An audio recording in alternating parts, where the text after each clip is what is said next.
Welcome, ladies and gentlemen, to the Cool JDM Show. I am Derek Weldon. We also got Mike Dennis here, the two hosts of the coolest show that is in Japan and talks about cars and stuff like that.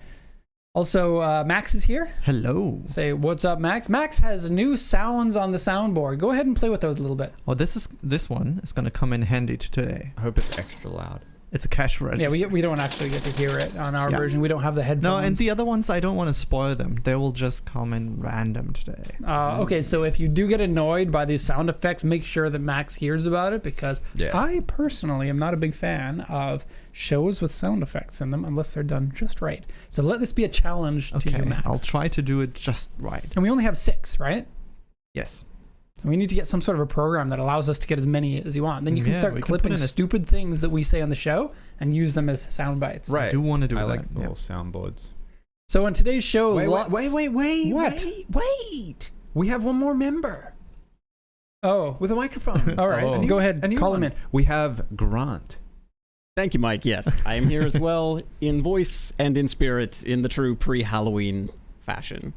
I'm sorry, Grant, for forgetting about you. That's okay. And of course we have you, the cool JDM show viewers, the coolest viewers. Which you have in the chat, and we'll start up the chat just by saying that we already got somebody doing it. We want to know where you coming from. We got people all over the world tuning into this. That's cool. Straight from Japan, broadcast to everywhere in the world. Someone from Latvia, Iceland is there. Iceland reporting in. Cool. Very multicultural here. Love it. Today's show, Mike, Dennis, do you know what we're talking about? I think you're about to tell us, are you not? We've got the 2024 Japan export statistics. Ooh. Cool.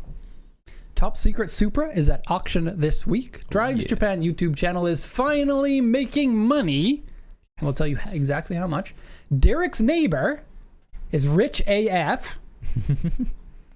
A story about a company that named themselves wrong when they moved to Japan, and Jacob breaking and entering. You hear on the news all these stories about the foreigners doing crimes, and now we know who it is. It's us. Jacob, It is us. who works with us, by the way, has broken and entered into somebody's house, and we'll talk about that on the show. We will admit his guilt live on the internet. So any police officers in Japan, if you're watching this, stay tuned. We gotta play this game where we admit to crimes that we've actually done live on the show and see how long that it takes for the police to clue in. Because ain't no way police officers in Japan are watching this show. So they have to be tipped off, and the people in the show who are watching this, they love us. So they're not going to let anyone know. But that means they would be aiding and abetting potential criminals. Yeah, but it might be a good time. It could be. Depends on how bad the crimes are. Like, there's got to be some crimes in Japan that are not crimes in other countries. The leaving your chopsticks up. It's not a crime. Well, but it should be. Boy, oh boy, are you going to get nasty looks from people. Yeah. Would the Leave your police also chopsticks. get weird candy if they watch the stream, Derek? Weird candy. Do we have weird candy? I guess Japan does have some. We just have give normal police candy in weird Japan that candy. might seem weird to you guys, and we do have some for today. I didn't have time to go out and get something new, so I just have a backup that we're going to use today. The backup. This is like with your wife. Like every time in the show, hey, police, if you watch this, you get a candy. No, we don't want to incentivize them. They're going to catch us and put us in jail.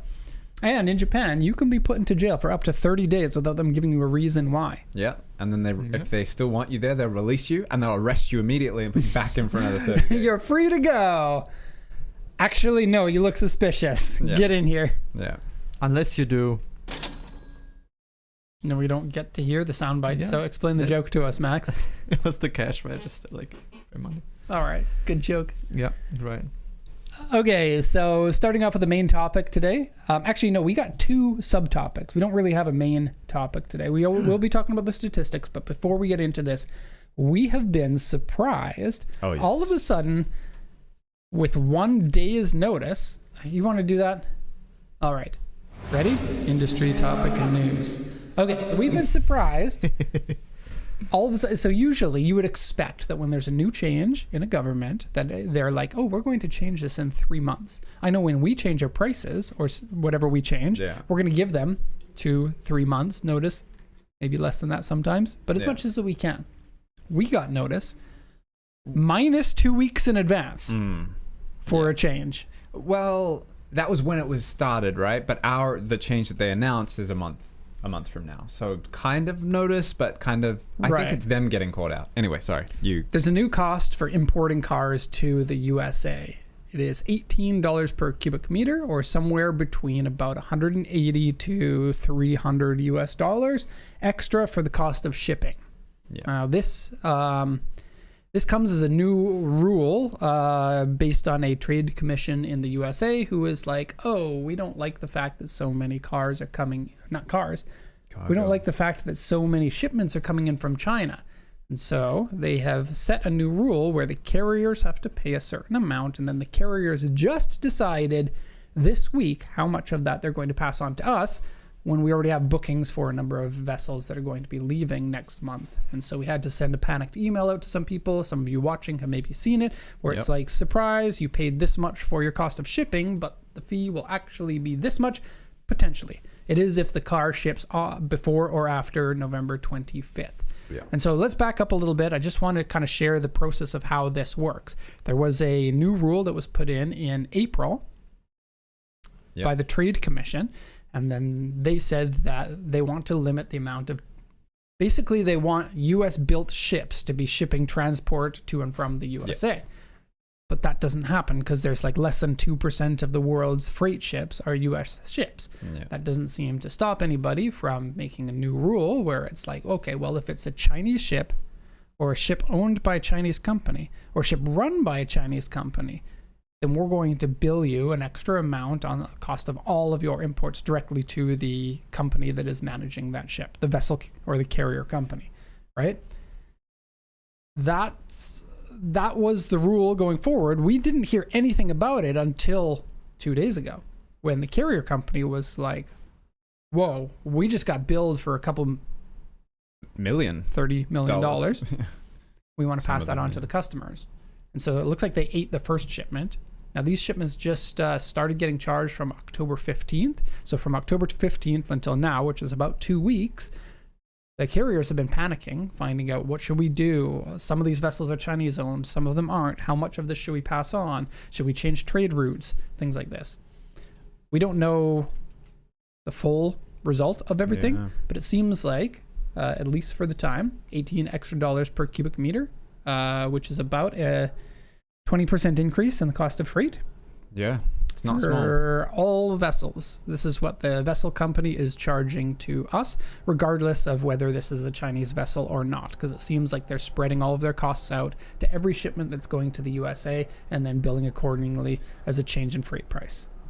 Small amendment to that. I believe it's foreign owned now. They have been targeting Chinese owned, but for vehicle carriers, it's foreign owned. There's two. There's two things here. There's the Chinese thing that I talked about, right? Yeah. That's for all goods, whether it's a container or a ro-ro ship with vehicles in it, or it's anything. If it's a wing for an airplane, they'll get you charged on this if it's from a Chinese ship. They also have in the same kind of rule, I don't know what to call this because it's not a law. It's just like a new way of doing things, they which is really like an strange. Action, right? Yeah. Which is odd. And they said on top of this Chinese thing, if only cars are coming in under any vessel that's not American owned, whether it be Chinese or anyone else, they're also charged a certain amount. Yeah. There is no understanding about how the actual charging of that really, really works because it's still kind of in limbo. At first, they were like $150 per car, and then people complained, and then they're like, okay, we're going to change it to $46 per net revenue ton. And that doesn't make a ton of sense because this is a little bit technical, but a net revenue ton is based on the total tonnage of the ship, not the cargo that's currently on that ship at that time. Right. And so that's maybe going to be changed too. We don't know. All we know is how much the carriers want to charge, and the one that we use to send to the US is $18. There are other carriers that ship to the US. They're like $20 or $25. Some of them haven't made up their mind on how much they're going to charge. But the one that we use primarily, almost exclusively everywhere except for Freeport, Texas, right? Correct, yeah. Is $18 per cubic meter. So yeah, $180 and a surprise for people. Surprise, we charge you this much. There might be a little bit more. Vessels in November haven't been decided when they're going to take place, and as a result, we don't know who is going to get caught up in that and who's not. So check your emails, see if you got that. If you do have any questions, email us here at Pacific Coast Auto. You can email your sales rep or the info at Pacific Coast JDM box. Or if you want to talk to us about the show, then it's show@pacificcoastjdm.com. Yeah. Or ask questions in this show, maybe? Yeah, you can ask some questions if you want show. to. We only found out about this 2 days, and we spent several hours studying it between yesterday and the day before, trying to figure out what the heck was going on. And now we're going to be... there's some chance things are going to change, especially in the current environment. They have been like this. And just to make sure everyone knows, this is separate from the tariff increases that have happened recently. Yeah. And we should probably mention, too, there are some people getting charged 50% import costs on tariffs by one customs broker that we know. And we know two. It seems like that's a mistake. So if you are getting charged that, let us know. We can maybe help you navigate through that. As far as we know, it's actually 17.5%, not 50%. This could be several hundred or thousands of dollars for you. So make sure that you get charged the correct amount. Difficult. All these changes in the USA. Anyone in the USA in our chat right now? Maybe these people are sobbing to themselves and aren't able to type. Yeah. Portland, Oregon, I saw. In Seattle. Yeah. Dr. Pasta. No, it's Dr. Psta. Refrieds, unfortunately, yes. Yeah, it's rough for people in the USA. Like, it sucks. We're so frustrated and angry at this. Like, of course, we're the authority that's telling our customers how everything's going to be, at least to the level that we understand. Well, but on the inside, right? Like, we're the authority to our customers. Right. Yeah. But like on the inside, we're saying the F word constantly in the office about this. Yeah. The F word. This is absolutely not cool what is happening. Yeah. Now, the silver lining is that if there are increased costs, there is a price people are willing to pay for certain cars. That price will be reduced and reflected in the auction costs because the vast majority of these cars are bought through auction. But it's not immediate. You know, there will be immediate cost. Anyone who's importing cars right away, it's going to have a cost to them. Luckily, in this case, it's not super big. It's a couple $100s. That should be fairly easy to swallow compared to jacking up the tariffs by 10%. This is a kick in the teeth. People already reeling from tariffs and trying to understand tariffs and try to get clarity and know what they can do going forward. And then it's like, oh, by the way, more extra costs. And just to be clear, the tariffs and these port fees, they are not done by any other country other than the USA. These are all USA rules. Sometimes the reporting on that is a little bit misinformous. Is that a word? But so yeah, just to be clear, these are new rules within the USA, and we're doing our best to help our USA customers navigate this and understand them. So, do you guys think that this will affect US business long term? Yes, absolutely. These are sweeping changes. How it's going to change things? It's going to change things drastically, I think. But how it's going to change it exactly, we don't know. Because new rules just pop up. It's like, oh, I'm signing something. Here you go. Now you've got a whole new economic environment. Right? I've signed this paper. You guys deal with it. And the you guys deal with it is the importers and companies even though in the many USA. of the things are against the way you're supposed to do things, it still mixes things up. Like companies might not be willing to invest in things if they're unsure about the future. Absolutely, yeah. Like, I get it. They want to bring manufacturing back to the USA. It's actually It's actually a goal that makes sense. And tariffs in the USA have always been lower than most other countries, which, to put it in terms of like skylines, Europe loves importing skylines, right? But now that the US gets to buy them, they have a lot of purchasing power. They have very low import rules. So if you want to compete against them, now you have to pay your 20 or 25% import costs to most countries in Europe on top of the extra auction costs because the US people. This is creating an unfair environment, and they really should even things up. But doing it all of a sudden without oversight by Congress is just, it's not healthy. No. Yeah. Absolutely not. And if the idea is to bolster your manufacturing in the USA, it's not working because nobody's creating plans if everything's up in the air, how that's going to work. I mean, the ship thing. Like, we looked into how many ships are U.S. made, and there's one or 2%. few. Like, the USA has not done shipbuilding on large scale like other countries for decades, centuries, maybe. I don't know. But so you can't say, oh, well, if they're not U.S. made, you should have bought U.S. made. It's like they don't exist. Right. Like, and they USA can't doesn't exist for a decade. Right. They need to retool these shipyards, and you need to Or train build people a to shipyard build ship. and build the infrastructure to bring in the materials that you need. Yeah. But of course, steel is a 50% import. Nobody's building ships in the U.S. ever with a 50% import tax. Yeah. Retards.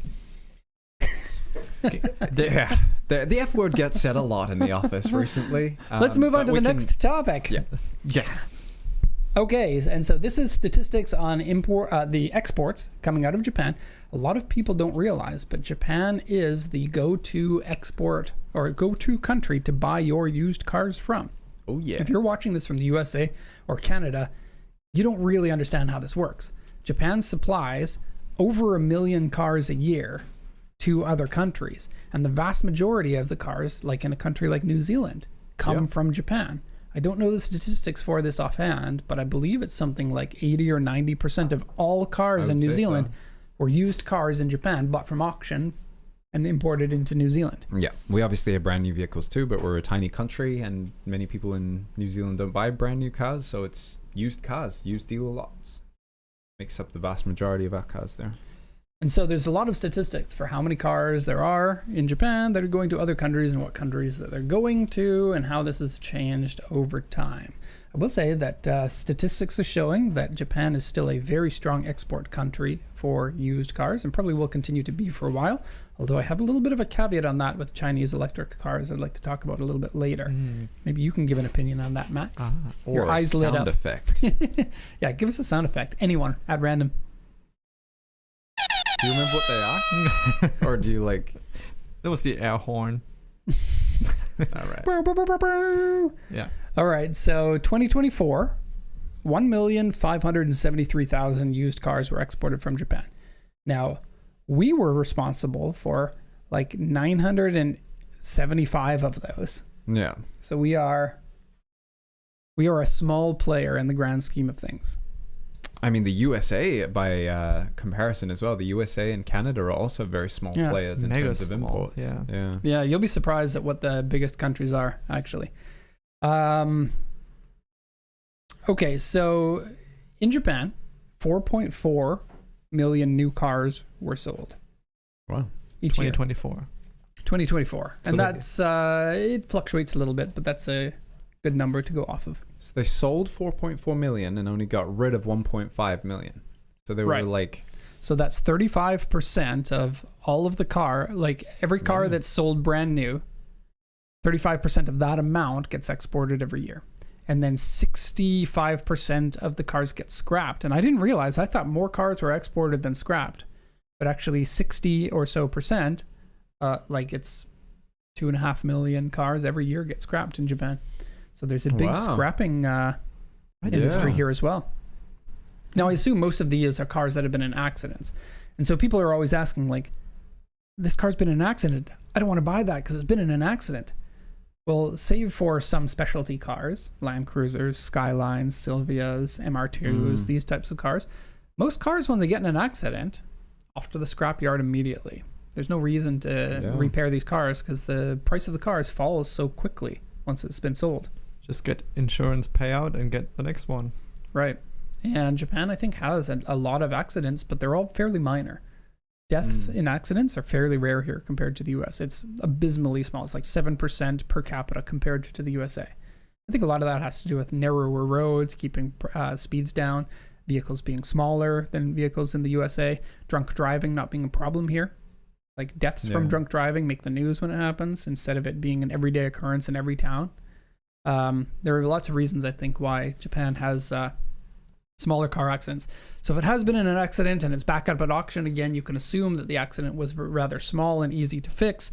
Otherwise, the car would have been scrapped. And I think this is a pretty major thing to consider because most people see an R grade at the auction and they think, well, it's been in an accident and I don't want an accident car. But it's not a mangled mess accident like you'll see in most other countries because of these reasons. You do need to be careful Not like with drift chassis, though, right? That would be a specialty car category, and those Correct. ones are completely different.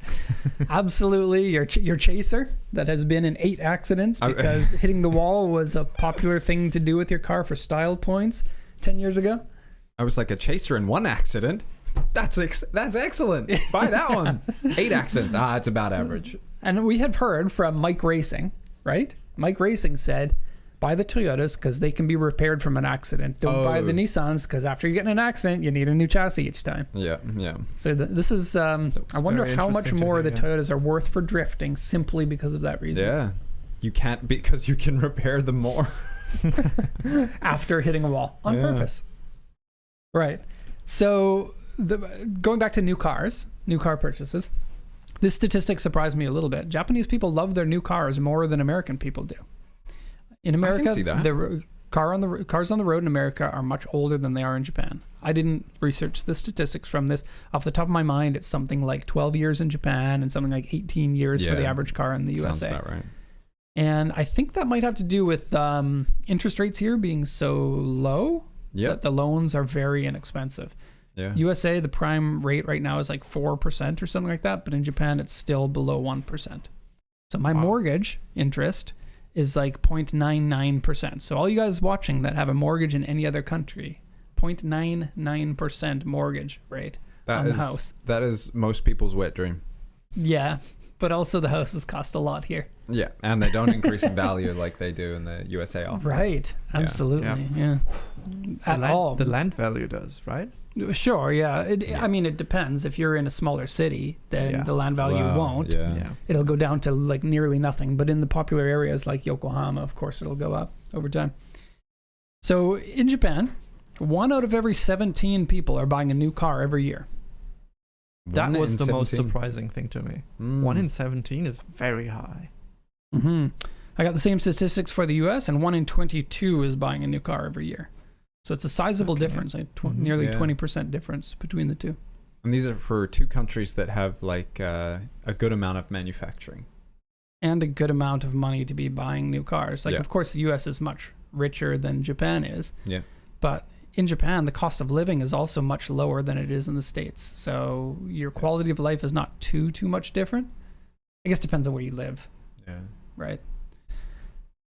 And so, I think the reason why to me, and I could be wrong about this is a bit of a hot take, but I think that the country as a whole incentivizes the purchase of new vehicles and incentivizes the export of used vehicles as a kind of an economic stimulus.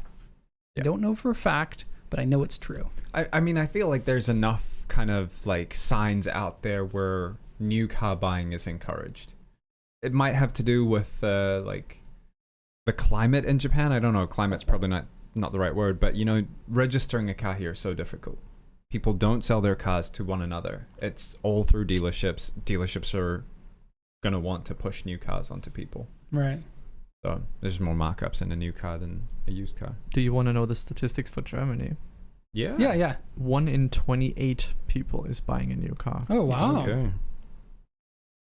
Now give me That's New quite Zealand. interesting. A lot It'll be less. like 1 in Yeah. 100. Yeah, look up New Zealand, because in New Zealand the cost of new cars is quite a bit more expensive than the Japanese imports. That's why everyone's importing them. Yeah. But No manufacturing in New Zealand versus America, Germany, Japan. All right, but there is a cachet about having a brand new vehicle, right? Sure. Yeah. In New Zealand, a lot of the brand new vehicles are fleet vehicles. They'll be company vehicles that are leased. Yeah. Apparently, it was 128,000 new vehicles in 2024. How many citizens do you guys have? 4 million. 4.8 million or something. No, I think it crossed 5 million. I don't even know anymore. Ooh, moving on up. I know. There's quite a few of us. Canada's a small country, and we've got nearly 10 times that amount. 1 in 37. Yeah. Wow. You guys hate new cars. You hate the economy. Can't afford new cars. Right, everyone's spending money on their houses there. Yeah. Okay, so I think with the shotgun inspection, this incentivizes people to get new cars, which Sure. if it's a new car, you get 3 years on the inspection, and then after that, every 2 years. So you'll find people will often sell their car at 3 years or 5 years or 7 years and so on. Obviously, people who buy new cars are often going to buy new cars again. People who buy used cars, like us, like you've never bought a new car. I've never bought a new car. I'm looking at you, Max. Mm-hmm. He was one of the 1 in 27. 28. Yeah, 1 in 27. Yeah. And then recycle tickets too. Like Japan used to have a problem of having so many cars that were worth nothing. This is before exporting really took off in the 80s and 90s. People would just abandon their cars. Yeah, just it's not worth having this. Not mine. See ya. And they started a system where you had to prepay to get rid of your car before you registered your car. So this came in the late 80s, and you had to pay whatever the cost is to get rid of it, which is like, there's a set amount. Like if it's got airbags, then it's like $10 per airbag. And if it has AC, it's like $15 per AC. Yeah. And then it takes the steel content of the car and then subtracts the cost to get rid of all the fabrics or anything that like can't be recycled easily. It's honestly not a high fee Yeah, considering what it would cost. I mean, It's $100 to $200, and on very old cars, it's like old 86s, 4,900 yen. wow. So like $30, yeah. because they got that right when the car was new in the 80s, right? Yeah. Also, the car just disintegrates on its own when it's parked. So. We expect it will recycle itself over its Yeah, lifetime. they knew at that time Toyotas will run forever, except they're going to evaporate. Yeah. Love it. Okay, so I looked into this and I was a little bit surprised. Japan has currently 78 million registered cars Okay. on the road. And so if 1.5 million are being exported each year, it's only a small fraction of all of the cars that are registered in Japan. So we're not going to run out of cars anytime soon. This is 1.05 cars per adult. That is surprising. So just over 1 car per adult. I took all of the adults in Japan and divided by the amount of cars. Simple, right? Yeah. Which goes to show Tokyo is not the real or not the all-encompassing Japan. Yeah, I think so. Here's what I think about this. Exactly on the same lines as what you're thinking here, Max. Tons of people in Japan have 2 cars and they live in the countryside. Tons of people in Japan live in Tokyo and have no car. Yeah. Yeah. And you wouldn't think about this because if you come from the US, Canada, New Zealand, everybody has a car. You have to. You can't get by without one. Yeah. Some places like Germany, I'm sure it's a lot easier to live without a car because transit's a lot better. Yeah. But in Japan, it's so simple. Like first 5 years living here as a car guy, didn't have a car. Couldn't afford one because it's quite expensive to run and register a car here. But yeah, just 5 years, taking the train anywhere I need to go. Yeah. You know, sometimes the bus in Japan's a little bit hard because you don't know when you're supposed to get off. Yeah, the English isn't as good for the buses, but they're great once you figure them out.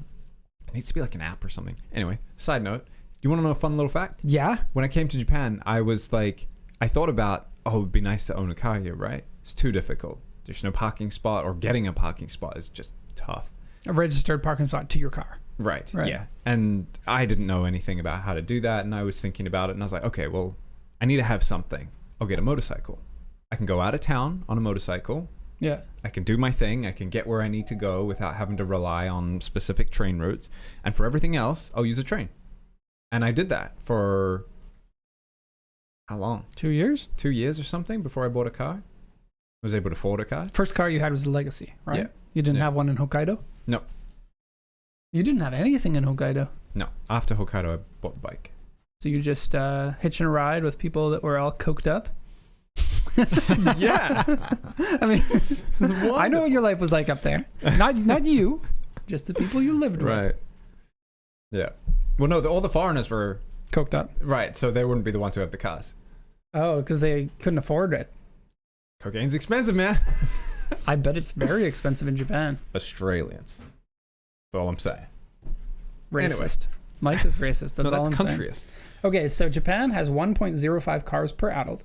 What surprised me even more is that the USA has 1.15 cars per adult. I thought the gap would be a lot I thought larger. the gap would be absolutely higher than that. I thought the average would be something like 2 cars per person. Or maybe this is just me growing up in kind of a countryside area where everyone seems to have 2 broken cars. You These are statistics based off of registered cars, not Not owned cars, but Right, that's not all I could project find cars. stats for. Yeah. So I'm yeah, sure it's higher. not a ton of people are doing project cars compared to the vast population though. But I would have thought it would be 1.8, 2, 2.1, somewhere in there. So a little bit surprised. I'm surprised by the Germany data. Tell me. 0.6 Really? per person. That is pretty wild. You guys must hate cars. That's why we produce a lot of them. Send them away. Get these out of my country. Yeah. Yeah. Wow. Wow, Wow, very low. That is. Are we really sure low. these stats are right for Japan? 1.05. I double checked by getting the statistics from 2 different places for that. Wow. Yeah. No, but I think it's exactly that. I think that people in the countryside here, because like we live in the city, we know what it's like to be in the city where there are mass transit everywhere, right? You go out to like even like cities like Sendai or something, right? Yeah. Hokkaido as well. Like anywhere not major. Kyushu, The trains Fukuoka. will stop in each city with a sprinkling of them in your Yeah. city, but you can't actually live on the trains in No. many of the second tier cities here. Yeah, true. You need to have a car. And so I think it's exactly that. Tons of people with no car, tons of people with 2 cars. Yeah. And just like there's not a ton of people that have two or 3 in the city. But this is per adult. Like I can understand 2 cars per family, but that's 1 per person, right? Like mom and dad both have a car or something. Yeah. Wow. Yeah, I don't know. That's why it surprised me. Yeah, very surprising. Okay, would you like to know, Maximilian, Yes. the top 3 countries that we ship to and how many cars go to those countries? Yes, please. Yes, You- please. that was the only answer. Our most popular country for exporting to is Canada, of which 50 this year. So the statistics are from 2024, but this year Canada was our most popular. Last year USA was our most popular. Sales dropped a little bit in USA and went up a bit in Canada for us. Yeah. Only for us, okay? So for Canada, 59, 57 to 59% of our cars go there. My country, people are like, oh, a Canadian in Japan, I'll buy from him. Yeah. I think that's how it happens. Trustworthy Derek. Yeah. Little do they know. Anyway, Canada got 4,007 cars.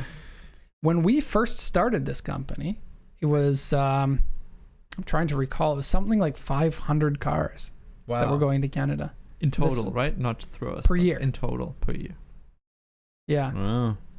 Wow. From Japan. Now it's 4,007. I remember watching these statistics a lot throughout, and it was always around 2,000 to 3,000 or so. So it's gone up to the most amount ever now. And I think it has to do with prices in Canada being really high. That's 334 per month. And we're sending like, I was gonna say it's a decent we're proportion. sending when a you think decent about- amount there. Yeah. Like 40 per month Yeah. are going there, maybe even more. Yeah. We might Sometimes. be sending more than 10% of the cars to Canada.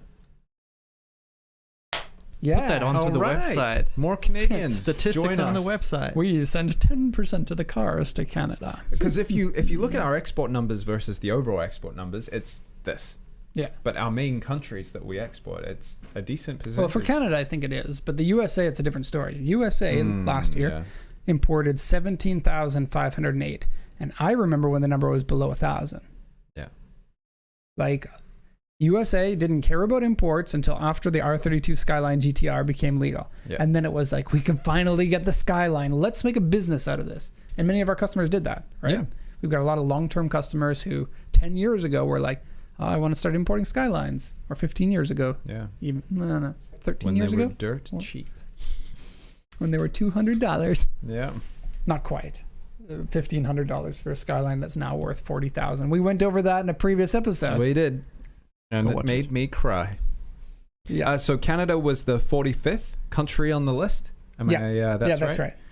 USA was the 24th country on the list. So and- of all, I only have statistics for the top 50. Mhm. We will show And- that later, right? Yeah, and we'll show that later. Okay. And so Canada was the 45th, the country that imported Just the made it. 45th most amount of cars. So it just barely made it onto the list. You know I what think- country didn't make it onto the list, Max? Was Germany. You guys hate cars. Yeah, Yep. you don't own them. You build them and you ship them away. And we're Yeah. not allowed to. We don't like modify these. them a Let's lot, send them out of the so- country. Yeah. very tough. 24th place was the USA with 17,508. That's 1,500 cars per month. We're not 10% of that market. No. We're a very small portion. I And that number's like, come up a ton. yeah. But in the grand scheme of things, I thought both of the numbers would be much, much higher each year. But It's- in I the mean, US, kind of like a- 25-year-old vehicles, very Yeah. few people want a 25-year-old vehicle. I'm kind of in a YouTube bubble. All of car Mm. content I see is But you also Americans lusting over JDM cars. Yeah. so- That's why they cost so much. yeah. we are in a little echo chamber. Everyone watching is probably like, what? I love JDM cars. And it's like, yeah, but the vast majority of your country does not. Yeah, have to think outside the box a little bit. So third place for us, and we're only going to do our top 3 because after that it just falls off to plenty of countries that we sell a handful to. Our third place is the UK. And the UK imported, this surprised me a bit, 21,473 cars in 2024. Yeah. And that puts them into 19th place in the world. So we're, Not bad. They're punching above their weight considering they don't have a huge population yeah. in the UK. There's something like 60 million or something. Jacob, how many people are in the UK? Like, Jacob many. says there's too many. That's why he moved to Japan.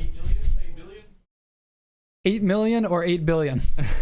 Somewhere in between. But they also I- don't have any manufacturing in the UK. So Not they're- anymore. They still have some brands that are live, but they tend to be owned by the Germans. I will say that is the reason why Yeah. they import more. Yeah. And like, Totally. if you look at New Zealand, tiny population, far away from everything, they're like top 5 versus these massive economies that are producing their own cars and able to sell. Yeah. Whereas we're like, please, rest of the world, we can't make our own cars. Please send us some cars. Did New Zealand ever make their own cars? Yeah, I think it was for a fairly brief time. Because like right after World War II, a number of countries were like, well, we can make planes, so what are we going to do with all of this engineering capacity that we have and Yeah. factories and stuff? So a lot of them started making cars. Most of them fell off. Like, I think Canada had some car companies, even though we're kind of... I don't think New Zealand ever had a New Zealand car company. It was always arms of Ford and Holden, I believe. Right. I could be wrong about that. I don't know New Zealand history all that well. And Tickford. Tickford. Wait, that's where the assembly plant was? No. That was Ford in Australia. Tickford. Yeah, Oh, I think. okay. I could be Yeah, completely wrong Why about not? this. I don't know. I don't know because I'm not from Australia and I Yeah. don't spend an awful lot of my mental capacity thinking about Australia. But I believe that Ford's like, What a shame. Australians are fun to think about. okay, the top 5 countries of exports. I think 3 of these are pass-through entities as well. So the first one, UAE, Yeah. is the number 1 By far. by I a would good say. amount. 226,762 cars. As far as I know, you cannot really import cars to UAE unless you... But the reason why so many cars get imported there is they get imported to the duty-free zone there, which becomes a huge car dealer network for other countries that are nearby. So while Dubai's not importing those cars themselves, they're bringing them in to create the ability for them to be sold elsewhere. This is the same thing for Chile, which is usually on the top of the list, but now it's gone down to 6th place, so it won't be in the top 5. But yeah, import the cars so that they're easy to sell to Right. people around that area. Yeah. UAE is the gateway to the Middle East, and Chile is the gateway to South America. I think they need to be left-hand drive to be sold in UAE. Like, we sell cars to UAE, and I think that they're legal. They're all left-hand drive, but the Japanese imports, like your Corollas and everything, Yeah. I believe it's more difficult. I think you need a conversion over to Yeah. left-hand drive, which is kind of sketch, honestly. Next country. This one was a little bit of a surprise to me Mhm. because I thought that they were in the timeout, the penalty box at the moment. Country number 2 is Russia with 199,098 cars imported from Japan. I tried to look into this and I got wildly conflicting information about it. Every source that I found said that you cannot send cars from Japan to Russia because of sanctions. Yeah. We got not a screen here that sanctions. shows all of the cars shipped to Russia from 2021 until now. And there you can see it. And you see the highlighted part that says tightened restriction from the end of 2023. That's the sanctions. And you can see that the amount of cars being sent to Russia didn't really change all of that much. You can see there was a spike right before the sanctions. Yeah. And then it fell back down. But if you were to take the average over the last 3 years, you're not seeing a very big change in that, which is quite surprising. Now, I tried to find information and I found that there are many countries that are neighboring Russia that will import from Japan and then send the cars into Russia.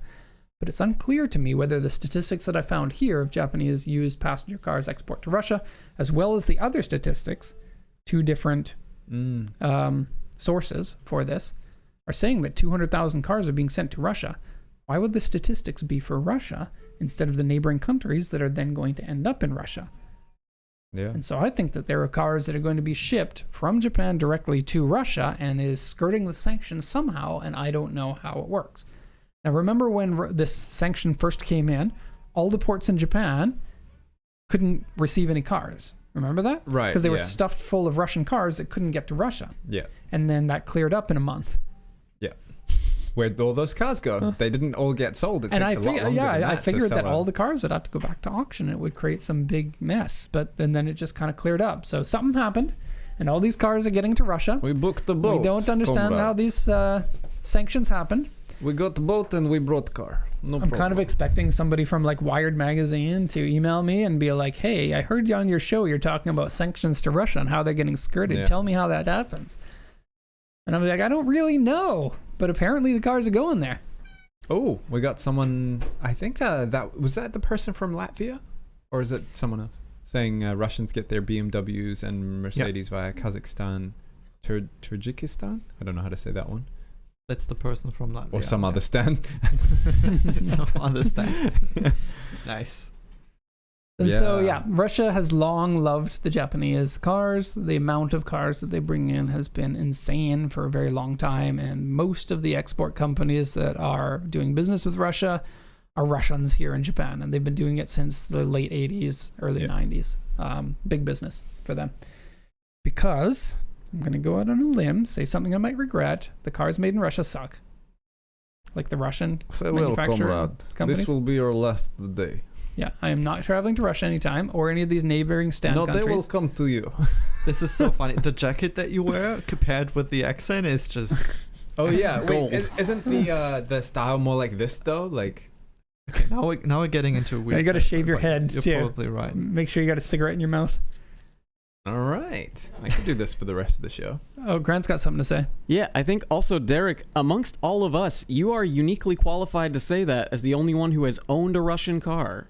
Oh, Right. Oh. My second? I can't remember. Mini? Second or third ever car. The Mini was the first car. I can't remember anyway, one day I was driving down the street and I saw a lot of Niva and I was like, cool. Stopped by. I want $800. give me money. Here you go. Drove off with a lot of Niva. That's the story. Like, just like that? It's pretty much like that. At the time I was delivering pizzas. I drove by it several times while delivering pizzas. I stopped by with a friend and I was like, how much do you want? He's like, $800. I'm like, done. Here's your $800. He counted the money and he's like, I think it was Ukrainian. He was so funny. Oh my God. Like one of the funniest people. I wish I could do his accent a little bit better. Yeah. He counts the money and you can see him counting one by one. And he's like, this isn't enough. And I was like, let me see that. I counted it. There are 8 bills there. $800. Like, no, it's 800. Okay. He took me for a drive, right? And it's a 5-speed, but the 5th gear in it was broken because Russian cars suck. He wouldn't let me drive because the car was actually broken and he didn't want to let me know. So he took me for a test drive. And the whole time he was very exuberantly telling me how much that he loved the car. He was like, wee, it's so fun. And then the first sale sign started flapping behind him. I'm going to use my swear here. And he was like, fucking sign. And he took it and he threw it. And then he told me like 7 times in it, it's 4-speed. But it was a 5-speed, but the fifth gear was broken. It said 5 on the shifter, right? It's 4-speed. And I thought it was weird that he kept telling me that. But no, a lot of Nivas I don't think are made in 4-speed. Piece of junk car. It lasted me 6 months and then I sold it because I couldn't afford to fix the brakes. Had a lot of fun in it though. It was a very fucking sign. He sold you that car because you were like, this was so fun. If you ever get a chance to email James, well, I mean, you email James every once in a while, right? Yeah. Put in those words, and James will know exactly what we're talking about because for years after that, that was a catchphrase for me and my friends. I love that. What a fun time. Yeah. Anyways, on to the next one. The third most shipped to country is Mongolia. Yeah. Which actually might be cars that end up in Russia. Probably. But Mongolia, I thought they do horses over there. Like, come on. I don't know anything about Mongolia. I've seen some videos Then and there are people camping. I'm going to cut that branch down to make sure that you don't go out on it. The next country I'd like to keep talking about this. Next country is New Zealand. 81,000 cars. New Zealand used to bring in 150,000 cars religiously every year. Now down to 81,000. Because only EVs. Government has a huge push for EVs in New Zealand. Many of them coming from China. You're not putting that one up yet, are you? Nope. Hate them. Go to hell. Yeah, you'd be one of those people that are overpaying now for gasoline engines because there's heavy taxes, right? How much did you have to pay for your AMG? $4,500. So in US dollars, that'd be like $3,000 for like sin tax, basically, for having a gasoline engine. Yeah, and that money gets given to people who import EVs or fuel-efficient vehicles.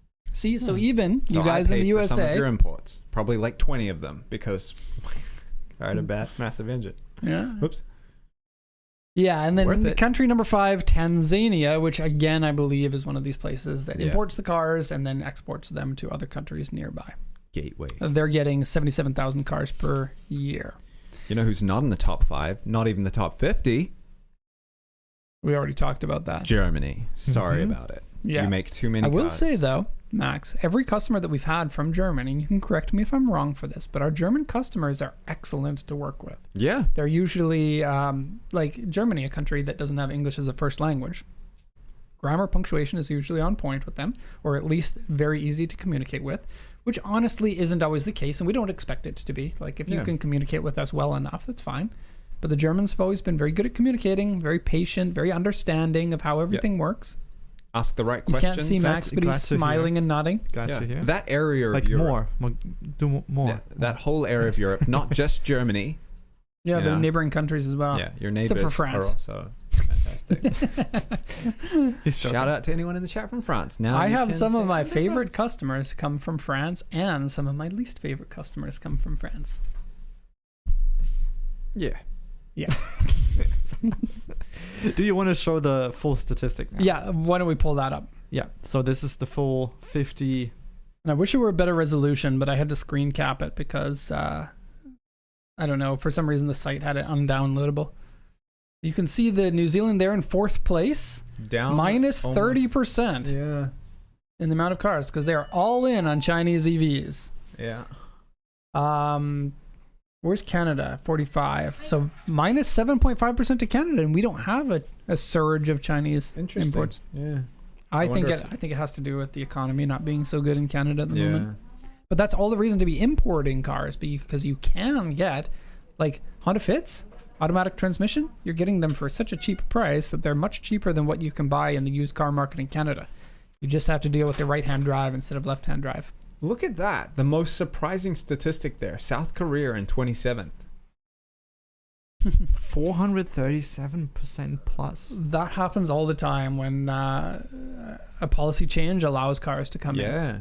But I wasn't aware of any. Neither I, but we don't speak Korean, so we don't deal in the Korean market at all. We've never sent a car there. No, we've had some queries from people. We've sent 2 cars there, but they were both to people on the U.S. Army base. Yeah, and they get special kind of exceptions. But that is very interesting. Singapore is up 82%, and in Singapore, there's no space for cars there. It's also outrageously expensive. Yeah, I think just to register a car is like several tens of thousands of dollars. Yeah. But still, for Singapore to be on the top 50 list, even though it's so small. Yes, they're getting their car just like New Zealand, right? Probably all the cars coming in. I do wonder if there are strange things with that. Also, this is a year over year. It doesn't show a curve of how many that they're importing. So fluctuations are going to look worse one year to the next, just because how statistics are. I expect this year the USA will drop. Yeah, our sales to the USA have dropped. Myanmar used to be a lot more. But Myanmar's been a mess with their government. Yeah, it's like the government's like, yes, cars, and then the next day they're like, nope. Yeah. It goes down to 0. I always remember that video of the girl doing she's doing a streaming fitness video with the state building in the background. Oh. And as she's doing the video, without her understanding, the tanks start rolling in to start the coup. Yeah. It's such a crazy video. Yeah, I haven't seen that, but now I want to. And she's just like, now downward facing tank. Weird. She's like doing the pose, like looking behind her. She's like, oh, that's new. crazy. Yep. Okay, now in terms of the future numbers of cars exported from Japan, I feel fairly bullish about the economy of Japan going forward. I think that there is an AI bubble. I don't think that Japan is heavily invested into AI as much as some countries, and I think that Japan is in a great position for manufacturing going forward. This is my take on it. I know a lot of people will disagree on that, but I think Japan is in a good position at the moment, and I think that Japan will continue to have pretty decent domestic purchases of cars, which will lead to lower prices for car exports. Probably the biggest issue I see with cars exported from Japan is exactly what's happening with New Zealand. Chinese EVs are getting pushed out to countries at a price that makes them extremely competitive. I heard recently that Canada might be considering removing the 100% tariff on Chinese EVs. Of course, they would have to pass the crash safety in Canada and all of that, so it is a fairly big hurdle, but once you get over it, these cars will spread. This might dampen the amount of purchases coming out of Japan in the future, which means prices adjust and go lower because the cars are sold at auction, which is a good thing. It will help keep us in business. I, for one, would love to see prices decrease for cars for some that cars, I like. For cars you like. Yes. Which probably won't decrease all that much because that's what we do. Like other car exporters, they're sending thousands of very boring cars to countries around the world. We can also sell boring cars. If you're thinking about buying boring cars, go ahead and buy them from us. We will help you. But we specialize in unique cars, right? Yeah. We've got the knowledge there. We understand the ins and outs of these types of cars, and we market ourselves as the people to go to for niche vehicles, 25-year-old vehicles, Land Cruisers, high aces, sports cars, these sorts of things. I think there will always be a worldwide appetite for those, so as other companies are going out of business because the boring cars just aren't importing because the Chinese ones have replaced them, we're still going to be here selling our Land Cruisers. And there will always be people that want that old school feeling of a car, where all EVs are going to start feeling the exact same. Can't take a BYD or a Tesla off-road. Not I mean, I'd like video to see idea? the videos. Yeah, sure. That'd be fun. Yeah. Big knobbly tires. Should we share the video idea that we had? Yes, please. And people can feedback because I think it's a great idea. Let's wrap up this section. That's all. We're done with that, right? That's all I got for that one. So the next section is car picks. But before we get into that, I'll say it again, Max. I'll say it again. Yep. When you want to give me reverb and stuff like that. We had a video idea of video idea. So the roads in Japan, because you live here, very tight, difficult to maneuver around. And people are always wondering, especially some people in the government of the USA are wondering, why don't they sell very many American cars here in Japan? Well, the reason is easy to understand. If you live here, those cars are way too friggin' big, and you're not going to be able to drive anywhere in them. Yes. So we had the idea of proving this, or at least testing this theory, with a Ford F-150 on the streets of Japan. So we buy it at auction, and then we go get into trouble trying to drive it on the really tight streets. We go get stuck multiple times within the first 20 minutes. Basically, no, I'll say that I am exceptionally good at not getting stuck. So I'm going to go out on a limb and say that I'm going to be the guy that doesn't get stuck. You're going to fall into a You're rice going to be field. the guy that gets stuck. I'm not going to be driving. I'm going to be like, nope, that doesn't fit. No. Failed. No, Test failed. You have to drive, and You're going to fall into a rice field. It's going to happen. And then the farmer's we'll going to come bring a out, vehicle "What with are a you winch. doing?" We'll buy one with a winch already on it. Okay, so now that you Okay. know the elevator pitch of the video, let us know your thoughts in the comments or in the chat. I mean, that's an Yeah. easy one to be like, yes, please. I would love to see them. get That's the into a kind of lot video that trouble. we want to make for the Drives Japan YouTube channel. True. Yeah, doing fun stuff. That's interesting. We should go up to that road which has that gate. You remember?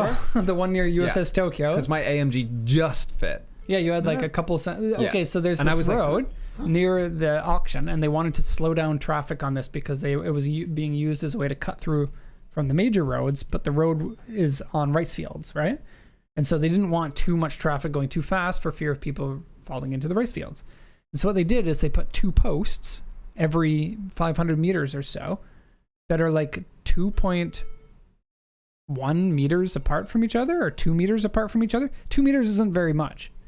Very difficult to drive a car through that, especially if it's a big fat car like yours. Yeah. Yours was. You don't drive it Not even anymore. by like American standards, I feel. Like it was big for Japanese standards. It was Yeah, not it's even an 2 E-Class, meters. It right? was like 190 or something. Yeah.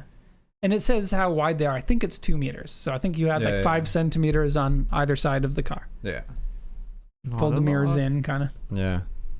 Yeah, we'll get stuck. Okay, the next section is Car Pics. Did that work? Did I Yeah. say it too soon? No, that was okay. Did I sound cool?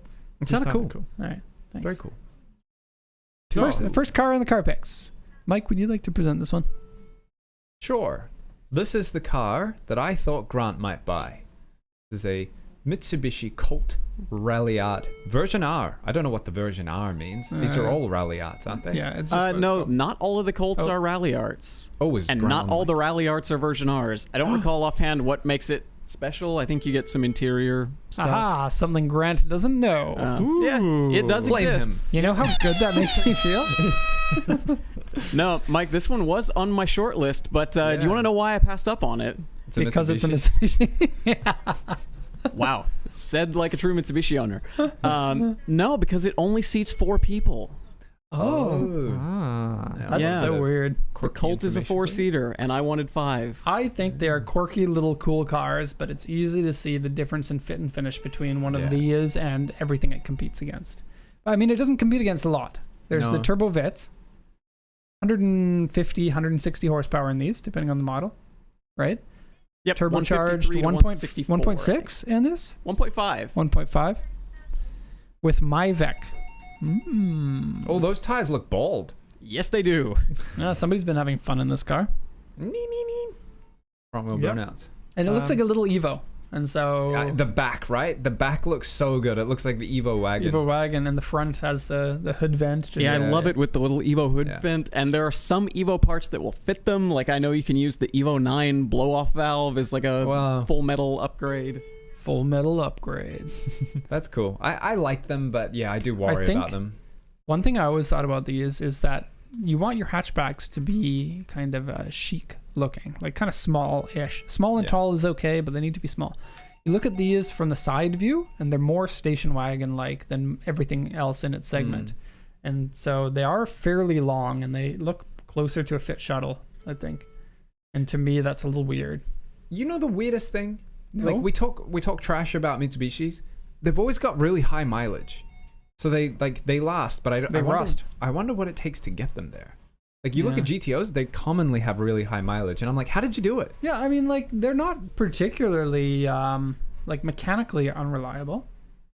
I disagree. You had a GTO, that's a different beast. Oh, I know, but yeah, You had 2 GTOs yeah. because you need One 2 of in them order to never make ran. one. Yeah. I don't know. Maybe So this I one's need got a- peeling paint on the outside, a minor oil leak, which I wouldn't. If it says minor oil leak, this is no problem for shipping, and it probably doesn't even need to be fixed. It's just the general kind of seeping. the seeping. Is Yeah. a good way to put it. I need a Lancer in my life. I need to rekindle my Mitsubishi love. Or you can buy one of these, and they're cheap. I get a video. Grant, If how I- much do these cost? They've come up a little bit recently, but you can get them in like the 200 to 600,000 yen range. So pretty comparable with like a Fit or a Swift or sporty Vitzes, that kind of thing. And these Yeah. will be a lot more powerful than any of those. I mean, you're looking at like Yeah. a 30 horsepower bump over the best of the competition. So that's kind of the advantage you get here. Downside, at least from my experience driving them, the clutch and the shifter feel a lot better on the Fit and at least a little better on the Swift. There you go. Insider information. Now, don't forget, if you buy this car or any of the other 2 cars that we're going to mention, Max will create a custom video just for you, which you Yeah. can share if you would like. On your social media. But we're gonna share it too. Yeah. We will share it too. Okay? Yep. But that video, And we're gonna, if you put it on YouTube, we're gonna copyright strike that. that video has a market rate of somewhere in the vicinity of $5,000. Whoa, that was a up big at jump. 5,000 I now. can't remember what we're at last week. 3,000. It's $5,000 now. 177,788 would be a little bit too high a mileage for me. The paint being peeling on it, the value of the car is not really worth that much in Yeah. Japan. I'd probably try to find one with better paint. Has this one been at auction before? Oh, Maybe we can see how much they want. One time. Somebody bid up to 120,000 yen. Yeah. Just what, $800? Yeah, not 900? bad. That or a lot of 850? Neva 20 years ago. Right. Okay, next car is I haven't looked at these cars yet, so this is all brand new to me. So it Ah. looks like a Sylvia with the rectangle headlights. I totally dig bricks. the rectangle headlights. the bricks. Oh, look at how stock it looks. It is completely stock as far as I can tell. And as I'm sure all of you guys know, there are no uncrashed S13s anymore. They're gone now. But this is Oh. one of the best ones I've seen in recent months. Excellent. Has been fully repainted. And paint faded on the roof, and so it was probably repainted about 5 or 7 years ago. Mhm. Okay, so 91. It's a non-turbo with 5-speed. 94,000 kilometers is rather low. This one is the SR engine. The early model ones were 1.8 liter engines. CA engine, right? CA18. Yeah. Then they moved to the generally better engine that you're going to want, the SR, in, I think this year. I think 91 was the first year of them. I'm kind of waiting for Grant to pipe Oh, in. sorry. Yes, you are correct on that. Yes. Minor accident, that's what RA means, interior B, exterior B. It has some repair damage in the right front inner panel from the accident, and the right core support section has a wrinkle in it. Small amount of wear in the seat, small amount of rust underneath. Exterior has some various small scratches. The AC doesn't work, and the dashboard has a glue mark on it.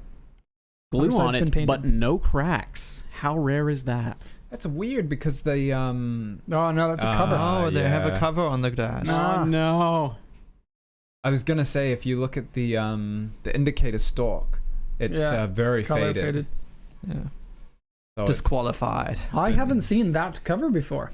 Usually the covers that I see are shiny or matte carbon fiber for Either these that or S13s. like carpety looking, like a fabric. Yeah. Oh yeah, the fabric mat that they just place on top, right? Yeah. This looks acceptable to me. Even though it's a no. cover. Okay. For what So you- there will be a point where there's no more dashboards for these cars at all, and in that case, they're acceptable. And I think Yeah. that they were very close to that because this is better than looking at the cracks. I disagree. For me personally, I would rather have a cracked dashboard, and then that would remind me like, hey, you should try to replace this or fix this or flock it or whatever. Oh boy, haven't seen how bad those S-chassis dashboards crack. I don't know if I'm on board with that. This looks like grandma's couch, which she still keeps the plastic on. I Or- get it. I like it's not ideal, but Like, look yeah. at the outside for the vents. No, thank you, not for me. Like Not knocking it the if you like cracks it. in this dashboard aren't like modern car cracks. They're like crevices. They're like 2 centimeters deep. Can we pull up a picture? I gotta see this and you can see like the brown orange underneath, right? They crack like that far down. Yep. It's like, Yeah. I mean, that's extreme, right? Like, Yeah. but this is how it's. yeah. Maybe 90% of them look like this. We haven't bought an S13 in a while, so I haven't seen one. But even 5 years ago, it was getting to the point where it was pretty hard to get one without some pretty serious cracks. Yeah. And there are almost no S13s at auction these days. I looked recently just out of curiosity, and like 75% of all the Silvias at auction now are S15s. Wow. Oh. Well, they're old cars now. They Super are. old. Late 80s, early 90s. Oh, This I like. Very cool. Yeah. So how much do you think that costs to do? Because that would be the go-to thing to do, right? That's probably $800 $500 to $1,000. I think or more than something. that. Yeah. To have a Depends dash how repaired with good. fabric, I'm thinking US dollars $1,800, $2,200. It is cool. But I would probably Incredibly do it cool. in leather, not Alcantara, because this is where dust settles and it's just a hassle. Sure, You have yeah. to vacuum your dash. No, you need to do like water wipe it every week, all the time. This is from Max, who was actually gonna keeps his say. car in Ah. good condition. I just closed. Here it is again. What do you think for price for this? A lot. This It- one's it- been it is a- unsold a couple of times and sold a couple of times. It Oh, looks like perfect. the seller's looking out for around 1.5. Yeah, That is pretty okay. Yeah, but it's a non-turbo, and You're not buying the S13s anymore because they're turbo. It's more turbo about, swap it. it's It would be more worth about it. getting one. Yeah. 1.5 for this, and then you spend, I don't know, 600,000 yen and getting a turbo engine and swap it. Get one from the S15 with a 6-speed. You feel special. No. Oh wait, yes. And then keep that NA, because I was like, you don't want to get rid of the NA SR20. That's a fantastic engine. You take that for your race car. That's a great engine for a race car. Yeah, a tube frame race car. Yeah. But then you also need a garage to build it in, That's and a fine. welder, and then you don't know how to weld, so you got to hire like some guy that knows how to weld. Well, your friend can do it for cheap. I'm Somebody has a imagine friend that driving can a car. weld. Like driving a tube frame car that was built by somebody who's like, yeah, I can weld. Or better yet, I've got a brother who can weld. Yeah. Isn't that kind of the Could do it New cheap. Zealand way? Yep. That's the Australian way. I'm surprised the Silvia isn't at USS. Oh yeah, It something seems like this. It was at USS Nagoya. So it probably was already. I don't know if that's the same No, car, USS Tokyo at the very bottom, so it was probably bought to flip. Hey Grant, can you pull up the price for that? Let's see. It was September 4th And then it gone at to USS Tokyo. Gifu, Ipatsu stock, then USS Nagoya again. They And now want it's at 1550 for it. Sorry, have you got the number from Tokyo? I don't have the list in front of me. It is on September 4th, Yep. and the number is 10145. I don't know why I'm speaking into the microphone. Sold for 1.3. Okay, so he's looking for 200,000 yen payday Yeah. off of it. And so now far it's at people say no. CAH. But why buy from USS Tokyo, Ooh. the Also, most expensive auction? when it sold at Tokyo, they had not put the dash mat on it. It is cracked to hell and Yeah. gone. Yep. Ooh, it's Oh, okay, bad. so buy the car, buy a dash mat, and profit. Yeah. You're always wondering what the Easy money. center point is. Like, buy a Silvia, something, profit. We Yeah. found out what it is. This one's the dash mat. And that's Yeah. why, like, I... Always want to see the cars if they've sold before, right? Yeah. That's a good case study for that. But Perfect. also, if you've got a dash mat on, take the dash mat off. Show me. What are you hiding? You're hiding something. Otherwise, Yeah. you wouldn't have it on there. Mm-hmm. And this one just looks... pretty Absolutely. rough. Still, I think the car still would be a nice buy, but For not sure. at what the seller wants. I love that. First generation of Silvia. When that came out, remember, like, this came out in 88. 88. Yeah. And 1987, you weren't alive back then, but all the cars were straight angles and boxy, and this comes out with smooth proportions, but low and must have looked amazing when it came out. And I think the Silvia is better looking than the 180. Yeah. What do you guys think? I agree.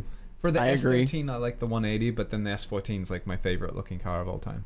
So Kind of weird they never updated the 180. They kept the same styling for basically 3 generations of Silvia. wait, as a pop-up light lover, Yeah. you don't like the 180? I do like it. Oh, I just think the but- Silvia is better. Right. Okay. I think it's about the notchback in the back too.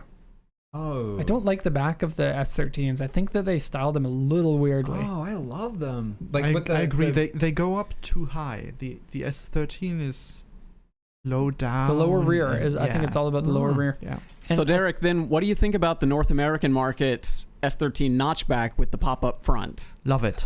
Sorry, I'm not Derek, but I like it. Can you show me a picture? Because the Silvia headlights never came out in Canada or the USA, I've got a soft spot for that. It's always been the forbidden fruit. You know, people would import the fenders and the headlights to be like, look at me, I got the Silvia stuff. Yep. It's cool and exciting. So I've always liked it better. I don't know what the actual. So wait, this was the. Yeah, you can get it in notchback and fastback in North America. Oh. Max, if you search for Nissan 240SX, you'll get it.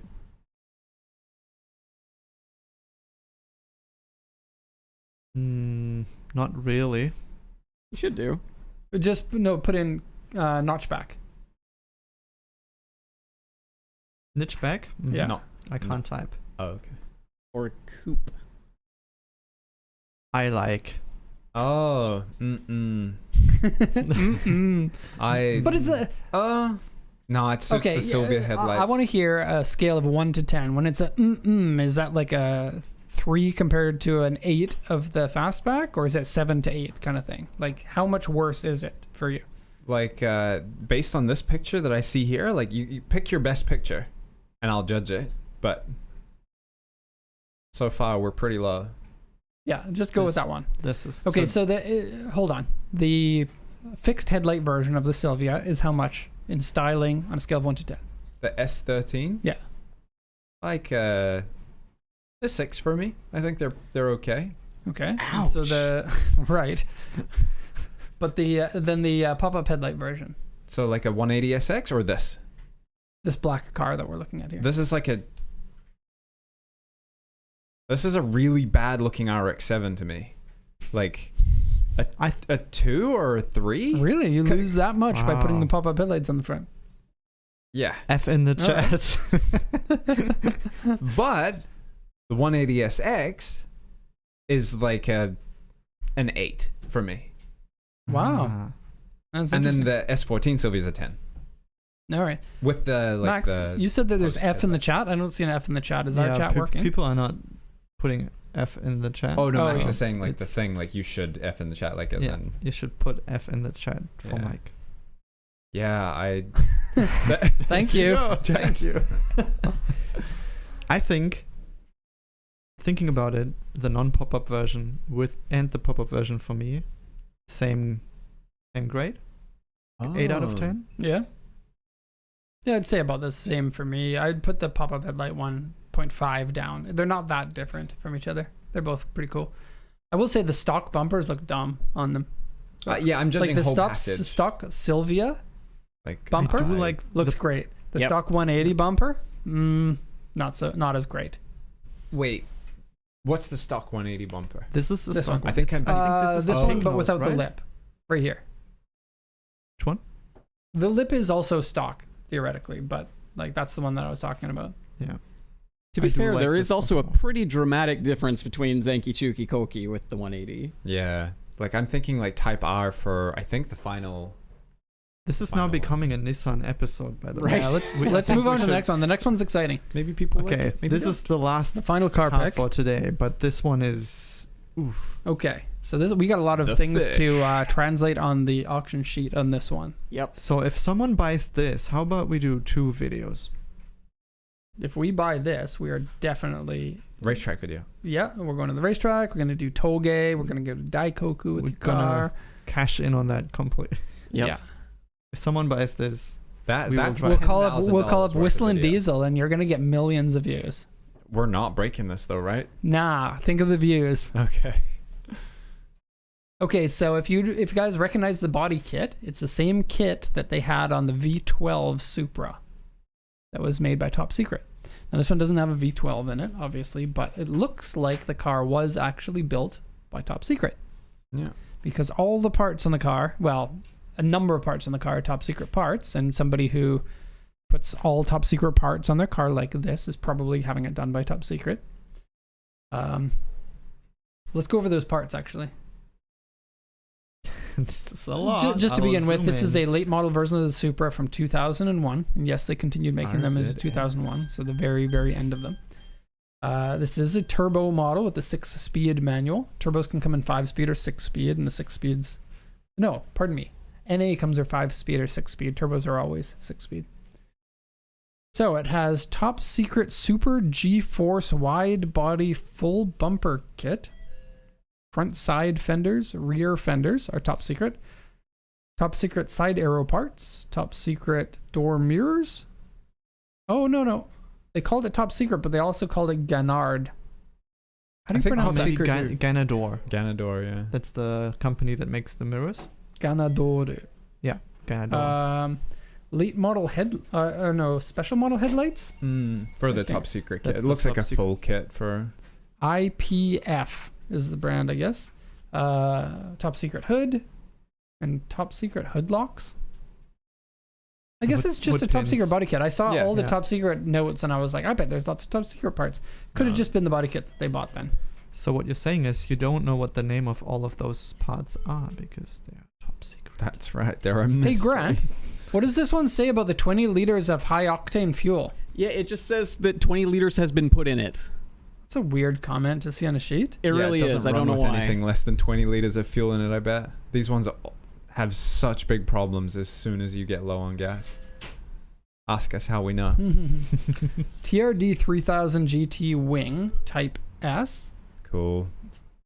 Big boy. That wing looks great on this car. Yeah. Super great. Both TRD wings. Yes. The exterior has been color changed. Trussed front mount intercooler, oil cooler, navigation, toll collection box. No color. This one actually. Eh? Same color paint repairs. Oh, pardon me. That's an original color, eh? Indeed it is. Huh. Oh, that's cool. ORC clutch, HKS Power Flow Racing S. That would be the exhaust, right? Probably. Some other Intake. Yeah. Intake? it looks like Oh. intake. Power flow suction. So that's Yeah, This the guy. mushroom. Öhlins suspension. Is that Öhlins? That looks more like Aragosta. Aragosta. Is it Yeah. Aragosta? Yep. Ah, Top line Aragosta. never top mind. line Aragosta suspension. That was literally the next note that was on there. I am embarrassed Aftermarket 19-inch wheels, several other modifications. In terms of condition, the body's looking pretty good, but it has some paint cracks on the rear fenders. Older aftermarket fiberglass fenders are going to do that over time. They're probably good for, 5 years before you start getting some just natural damage in aero kits and stuff like that. AC doesn't work. Dashboard comes up or is deformed, has glue marks on it. Steering wheel wear and ripped. Seat wear and ripped. Interior dirty and stained. Right front inner panel is dented. Small scratches, small dents. Scuffs, repaint, paint wave. Left and right rear fenders have been modified. They probably had to cut some pieces out to put the wide, Yeah. wide body in. Yeah. And then aftermarket wheels. Underside surface rust has been painted. Underside has a lot of surface rust. So it hasn't turned into corrosion yet, although there No. might be some scattered corrosion, but a lot of surface rust on the underside. With a low mileage Supra, that's pretty rough to hear. Like, you would expect this would be stored indoors and kept nice because No it, way. Or maybe not. Supras were rarely stored indoors here in Japan. They were never considered to be that type of car until Yeah. it was too late. Yeah. Yeah, and you can see the dashboard coming up around the hood. Mm-hmm. Very common. Mm. So whenever they have these body kits where they change the headlights, it always looks so weird to me where the hood naturally meets where the headlight used to be. Right. Like you see a ton of NA Miatas with like Euro front ends to look like an MGB or something like that, right? Yeah. But then it's got those very obvious notches where the pop-up is supposed to go. I just love when you get a Supra with a body kit that is high in the rear. The way you can see the tires and the rear being Yeah. squished, it gets rid of the big This is the guy that wants us to cut the bumper on our race cars. I do too, though. All right. I'm You like okay with this? it. You like the high bumper on this? Okay, rewind a second. What does everyone think of the aero kit? Because that's the reason, like, you don't buy this car unless you love the aero kit. Right. So does it add to the car or detract from it? The rear, absolutely elevate. This line here with the side skirts and this, absolutely perfect. This, no. Keep it stock. Mike Dennis. I don't like At all? at all. I feel like, and I don't think they did a bad job, but like with this kit, but I think the Supra, just leave it alone.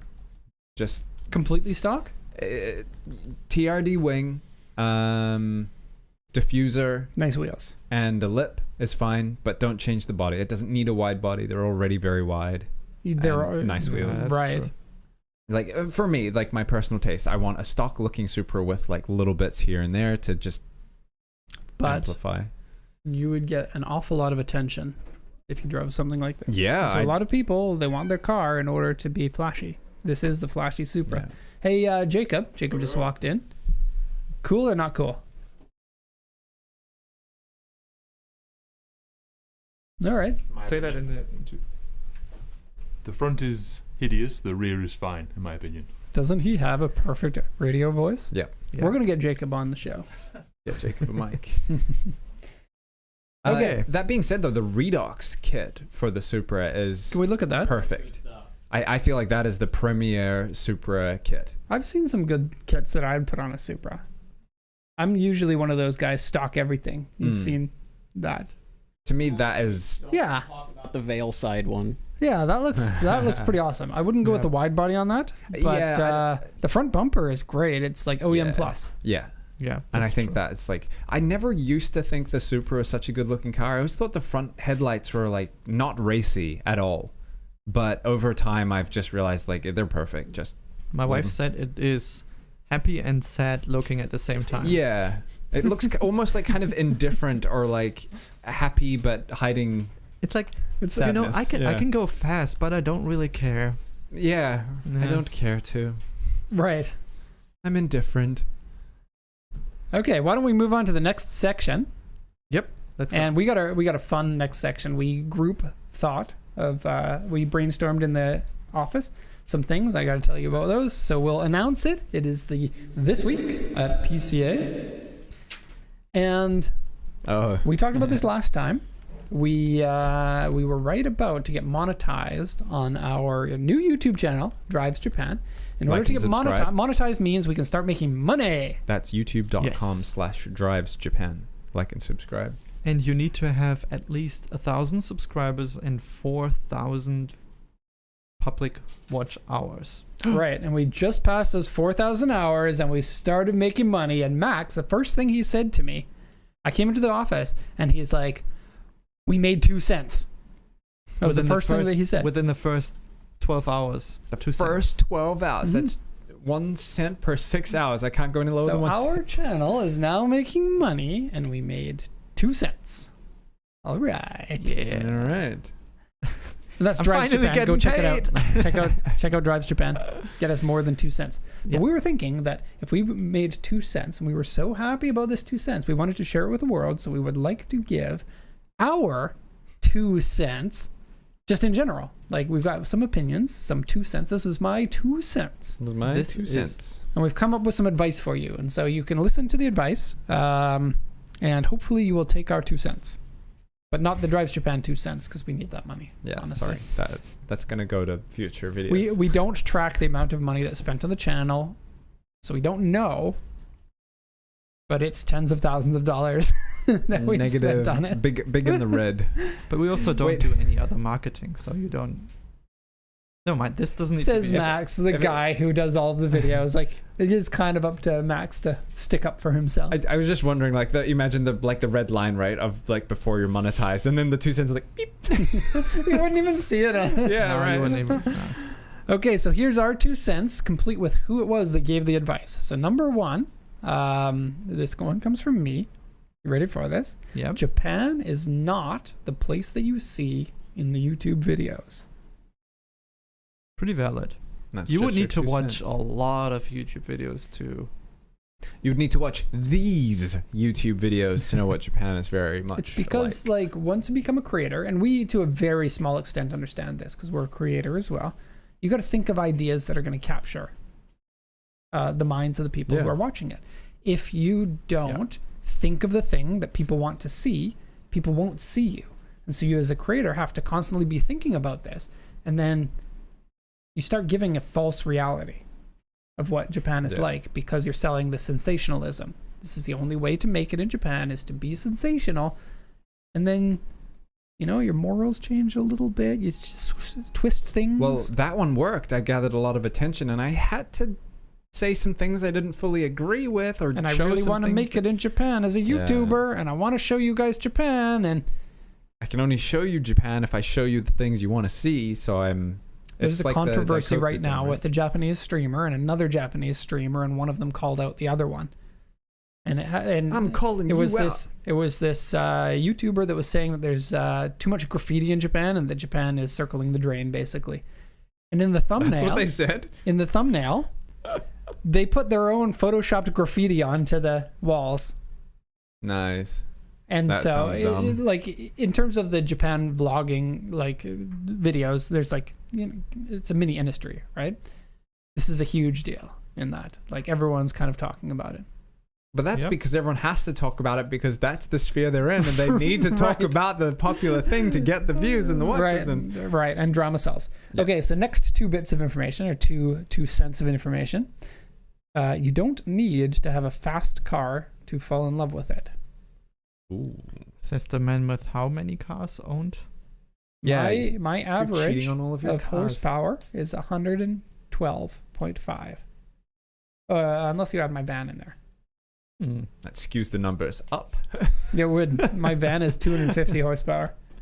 And a great engine. That Honda J30 engine. Ah, so good. I love it. Let's put it in a race car. They put it in the Accord.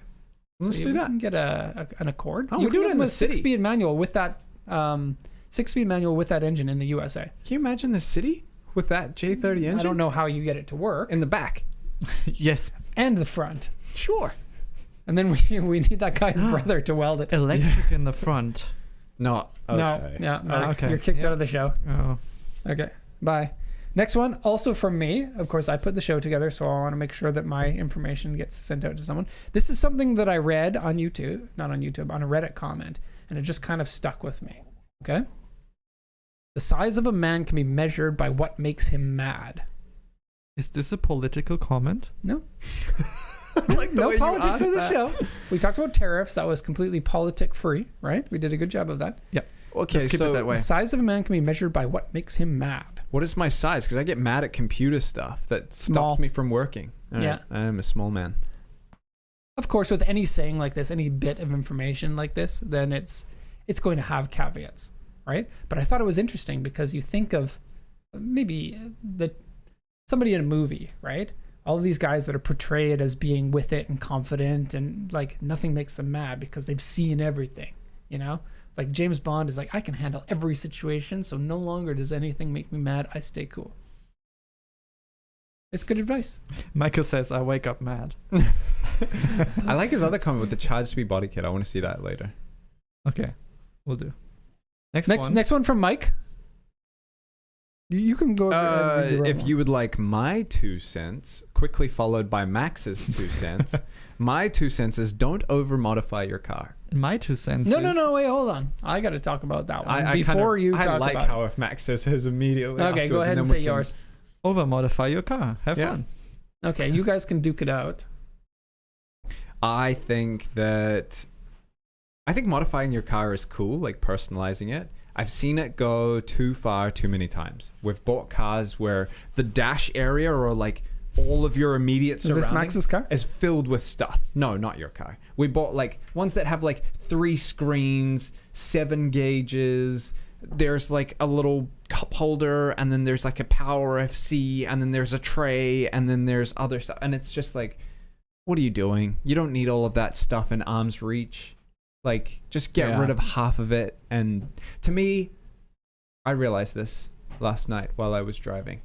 The most important thing to me about a car is how it feels. I care about almost nothing else. Looks can be important. Like I want to look. Yeah, at you my don't want a car and stupid be looking like, car, even if it feels good. right? But I don't mind it. Like, you know, you like that. Oh no, that's a bad example.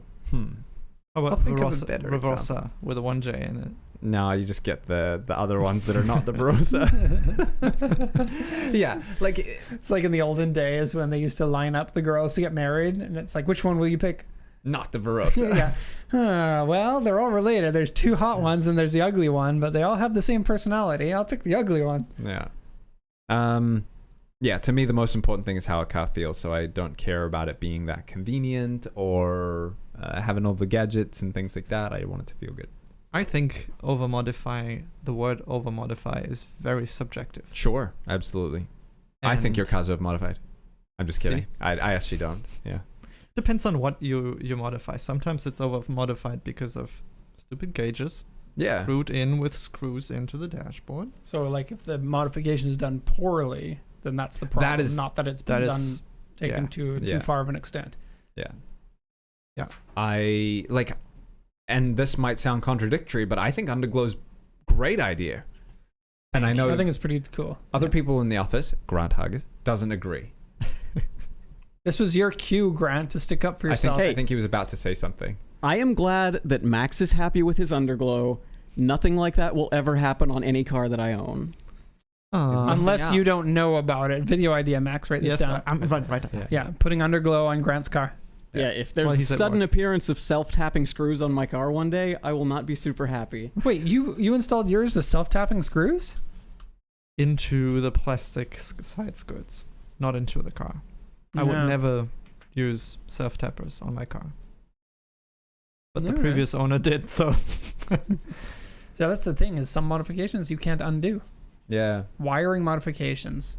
Like a lot of Oh, times when people do gosh. it, they don't actually do a great job. We've Yeah. had a lot of custom modifications with wiring kind of screw up their cars. Yeah. And then you go hunting for problems for days because Yeah. something was disconnected. I am more leaning toward you, Mike. I have, in my old age, become disenfranchised with most modifications unless it's done right. But to do a modification right, you spend a lot more for the modification. tell me And- about it, yeah. A lot of people who modify their car tend to be a little bit younger without as much experience with cars. As a result, they don't really know what the modification is going to do with their car. And then they modify it and convince themselves that it was money worth spending Yeah. because they, you don't want to be like, oh, I modified this and it was And a it stupid sucks. idea Yeah. and it sucks. So like Yeah. people put in suspension that's too hard or bushings that are too hard, or they go with too wide of a tire on their car and make it slower.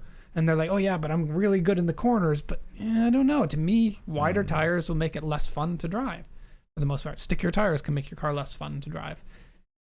There's a lot you can do to a car to actually make it less good of a car, but a little bit more showy. And I guess it's different priorities for these people. But as I get older, my priorities lie in what I want in the car instead Yeah. of what other Yeah. people will see. I feel like I've had those cars that were flashy and I could show off. Don't get me wrong, it feels great to drive down the car and people are like, ooh, yeah, look at that car. I'd rather do that with what car it is instead of what modifications I put on it. Yeah. My modifications are always completely personal. I want my car to be the way I want it. Same with you, Max. Yes. Yeah. Max, what does this mean? Means keep it going. No, it doesn't. It means I think we need Hurry to up. have a talk I really want about like, donuts. when I start giving you like producer directions that you don't start commenting on it because it costs more time how talking about about my we put comments Max than into a actually different point. room so we can't see him? Yeah. Okay, next Then we can show's do whatever gonna we be want. 4 hours. Yeah, the show's over. Grant, this Yes. one comes from Grant, and it says nothing sounds good straight piped. Yep, This is and- another one which also has a caveat in a second version. And Yeah. Mike's two cents is everything sounds good straight piped. Nope. No cats. Nope. No cats, no worries. Nope. Nope. Maybe this is also a thing of my old age, because I have had a straight-piped car before, and I don't want to go back to that. It is Yeah, you not do. worth it. There's Grant doesn't know what he likes. a clear difference between sound and noise, and I think a lot of cars fall on the wrong side of that. Yep. Does the That's march very on well the put, racetrack Grant. sound good to you? Nope. Wait. Aha! Wait, which one? I mean, I actually don't think everything sounds sounds good straight piped. I think Hondas sound good straight piped. Oh, Mike, I your think Honda Honda- was not straight piped. You had a rear muffler delete, but you still had 2 cats, and you still had a center resonator. And it sounded awful. And it sounded awful. It sounded fantastic. No, it sounded Man. awful because it was not straight piped. Exactly. Thank you, Max. We'll go on to the next one. I Nice. only have Yeah. I am not a big enough man to not get mad at this. I like loud, and I think Greg said that. Motorcycle. My motorcycle also has a race exhaust, and I freaking love it. Yeah, your motorcycle sounds really dope. Max's one, you shouldn't care what other people think about your car if you like it. As long as you don't annoy other people. No, come on. You had me, and then now I'm out. No, we're not talking about straight pipes anymore. Oh, okay. I think that's pretty basic advice. People shouldn't be too upset about that. Don't chase cloud online based on the modifications you do. And don't straight pipe your car so that your neighbors hate you. Is that also a thing for you? Yeah. That's Okay. my 2 cents.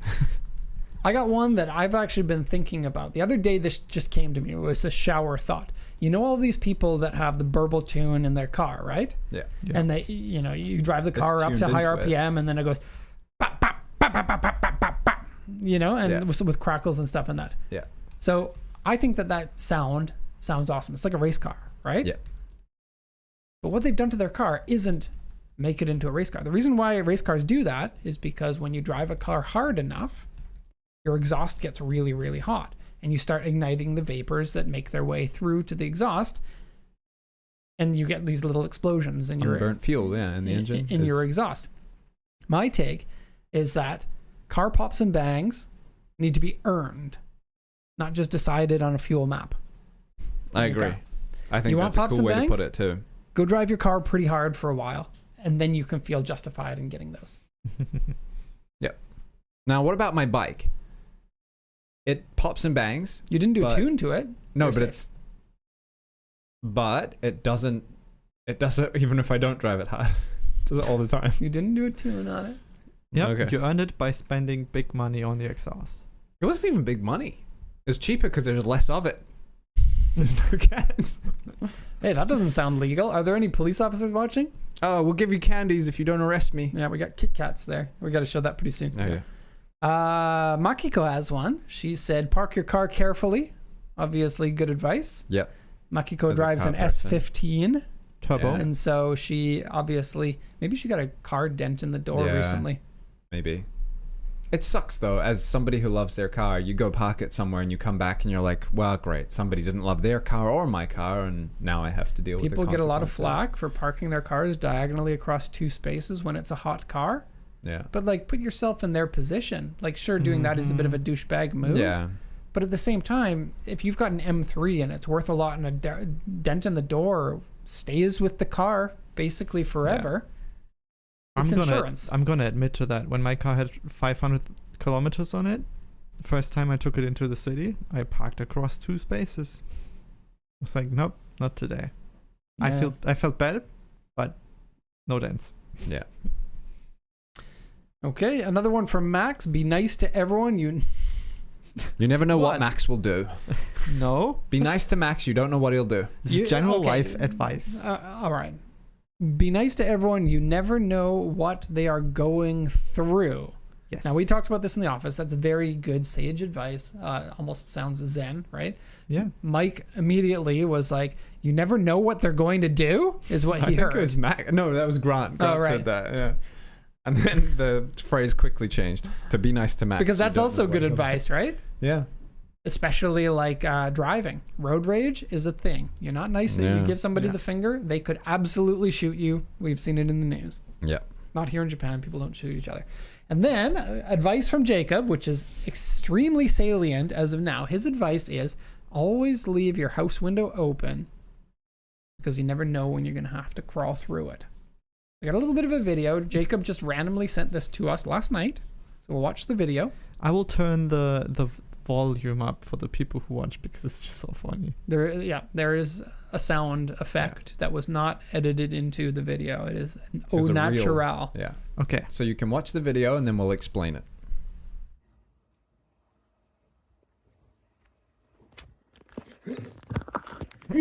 The way it just cuts off is so good. He didn't mean to cut the video off. He wanted to keep recording, but He said that like Wait, he I'm gonna crawled do it through the again. window head first. he yeeted himself through the window without looking. You know what's funny? He probably could have safely crawled through. Yeah. But he wanted to get that video, And he but wanted to can't do it quick. safely do it and get the video at the same time. Yeah.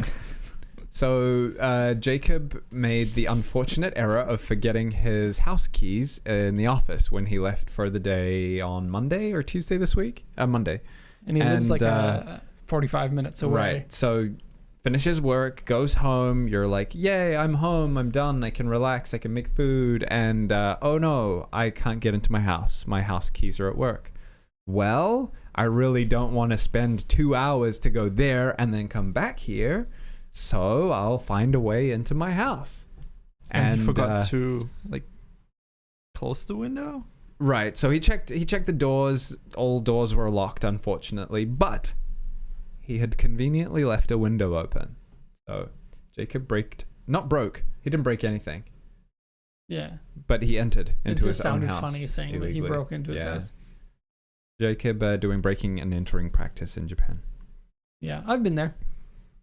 Now the real question, I think, is: so you have no house keys, right? So what do you do when you leave for work the next day? You're saying that I don't have house keys? Because I do mean, have house keys. Right, but let's say you're in Jacob's shoes and you don't. You have no house keys. Sorry. Now, what are you going to do? Do you go out through the window again and leave the door locked? Yeah. Or do you go through the door and then leave the door unlocked? Yeah. He said he tried his garden door, or the yard door, and that was locked. Yeah. So, yeah. Break the window. Yeah. So Jacob's 2 cents, leave a window open. You might get burgled, but you may not have to go 2 hours back to work to get your house keys. And we're going to report That's back important. to you how much more money that we make in the next week. It will probably be up to 4 cents. And then we can do like each week. we no, can give out 12 2 hours, cents. 2 cents, right? So we can do the math on this. I don't want to But do I'm the not math going on to. this. Would you rather call about a bank? Talk about a bank? Yeah. Okay, yeah. Why do we have So to- Quickly, that? because we time and stuff. So I just thought that this was really funny. You know how like there are these brands that are popular in one country and they're like, hey, let's move to another country, but we will keep our name the Like same. Amazon. Amazon's Sure. here. And Amazon in English is Amazon, and Amazon in Japanese is Amazon. It doesn't have any kind of funny meaning to it. That's not the same for Citibank. What is Citibank? Citibank's an American brand? And it is, as far as I know, the only retail bank in Japan that is American. We also have we had Lehman Brothers, a number of other like bigger banks that do commercial banking, but Citibank was available as a retail bank here for a while before they shut down and now only do commercial stuff. It's maybe not so funny to Japanese people, but the pronunciation of this is, I'm going to try to pronounce as well as I can being a foreigner, Citibank. Shitty bank. Yeah, Citibank. Okay, what kind of bank are they? They're known as, Shitty bank. in America, they're known as, I can't say it, we've already said I swear. We both did once, so we're in deep trouble this time.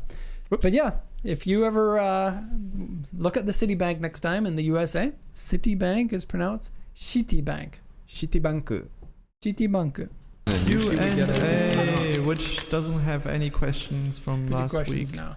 Okay, Yeah. I'll introduce these. Yes, they are Kit Kats again, but We wanted something else, but I didn't have time this morning. no, we also need to hammer home the point of how many different Kit Kats there are in Japan. So in Western countries, this would be like mint chocolate flavored. But no, this is a collaboration between Kit Kat and Baskin Robbins. Which is called And it is- 31 ice cream here in Japan.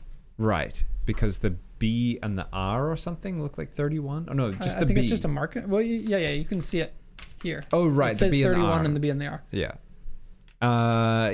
So you get these as well. Limited time collaborations. This is, what is Chocolate- this? Chocolate mint ice cream? Chocolate mint ice cream flavor.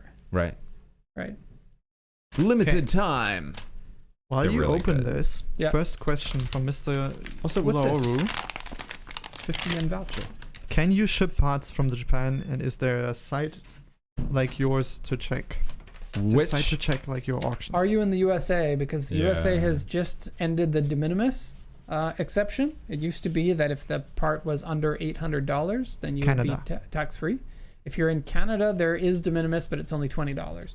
But the U.S. has ruined everything because they don't have a way to do your taxes like the import duty properly. Yeah. So they end up charging you a flat fee for anything that falls within the de minimis, and then it's like really expensive, like $30, $38 or something like that for anything. So if you buy this, you're like $38 extra dollars. Yeah. That's why we had to stop sending this candy to the U.S. Yeah.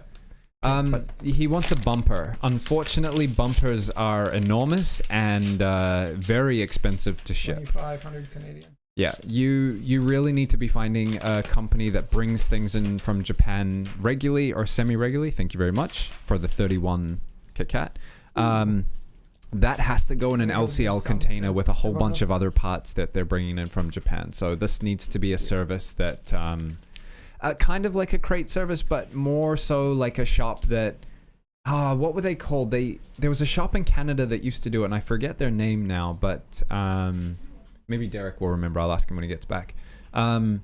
They will bring in a container of parts from Japan maybe every 3 months or 2 months or something like that, and it will be a whole bunch of people kind of like in a group buy, and you will just get some space in the container, and that way they can give you much lower rates. They can pack things easily instead of doing like a proper LCL service where your bumper would have to be crated and then you would have to pay all the dimensions rather than things being packed like in the spaces between it. So yeah, either you're spending like $3,000 to get that bumper to you, or you're going with a service that does LCL semi-regularly. Yes, Rocky Mountain Imports, that's the one. Also, heads up on that. Those are just the shipping costs and stuff. I noticed you're looking for a Koki A86 bumper. Those are expensive in Japan. Be prepared to pay $1,000 used for that, plus like another $500 for the turn signals. Ooh, yikes! Wow, ouch. I didn't know that. Oh, they're redoing the turn signals for the 86. Oh, yeah. like so the A86 Koki bumper, the turn signals are integrated and they wrap around the corners, and they are also very expensive now. Okay. Yeah. Next question from Michael. Hold on. Just reaction. What's your reaction? Yeah. This is the best Kit Kat I've ever had. Really? Better? How much better than the apple pie one last week? I just wanted to say that everything that I eat is the best one I've ever had, but you've called me out on it, so we've kind of ruined that, haven't we? What about the mouthfeel? Oh my god, since you said the mouthfeel thing, everything that I put into my mouth, I'm like, I wonder what Mike thinks the mouthfeel would be on this. Yeah. Bumpers, unfortunately, are the most expensive things to ship because although they're incredibly light, they're just massive. I shipped a Seawest bumper to Germany. It was €2,000. Yikes! Yeah. Whoa. Yeah. Insane. These are Bad pretty decisions. good. You should have said that in the job interview, Max. I questioned your judgment right then. I was thinking about doing it for 3 years, and then at some point you're just like, I want to get it out of my head, and then. Wow. Did anyone else in Germany have one? No. You might have been the only my person. 86 is the only one in Germany with CUS parts on it. Wow. Oh yeah. Yeah. That's cool. You know, and TÜV approved. Completely TÜV certified. How'd you do it? There's special companies that do checks on those parts, and there's one company that had done all the checks on other CUS parts and broke all of them, and then you can cross-check those, and then you can get the paperwork. Oh, that's so. It was another. It's so nice €1,000. that they don't require that on every styled bumper separately. Yeah, I mean, Like, if you go to a normal TÜV guy would probably want a part-specific document, but there is some room in there to cross-check and get it legal anyway. Mm. But then the police can still go and say, "I don't trust you. Bye." Yeah. Yeah. Anyway, Go off get topic. car Next retested. question. What did you think of the Kit Kat? really good. Yeah, really darn good. It has more mint than I thought that it would have. Yeah, And it does taste like the ice cream that they have at Baskin Robbins. a little bit of weird 2 cents here. Yep.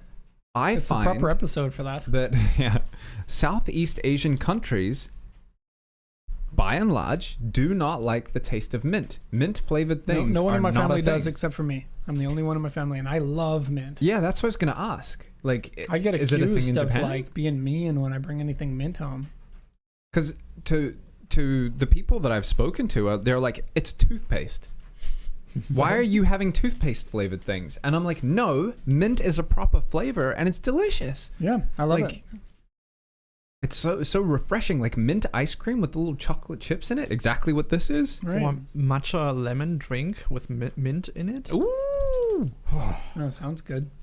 Okay, can we go Tastes to the next medicinal. question now? like root beer. Sure. What's everyone's costumes for Halloween? I'm not doing a Halloween costume this year. We are doing a little Halloween event, which I'm probably going to have to take a day off to prepare for my kids, actually, Oh, because I've gotten really busy.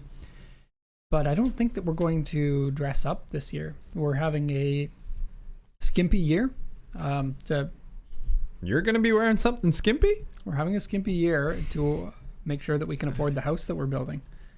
So all of our events are toned down a bit this year. Halloween, Christmas, and trips and stuff like that. Yeah. You guys do anything for Halloween? Japan is most people don't do something for Halloween unless it's a kid, and then they have like little kid parties and stuff Yeah. like that.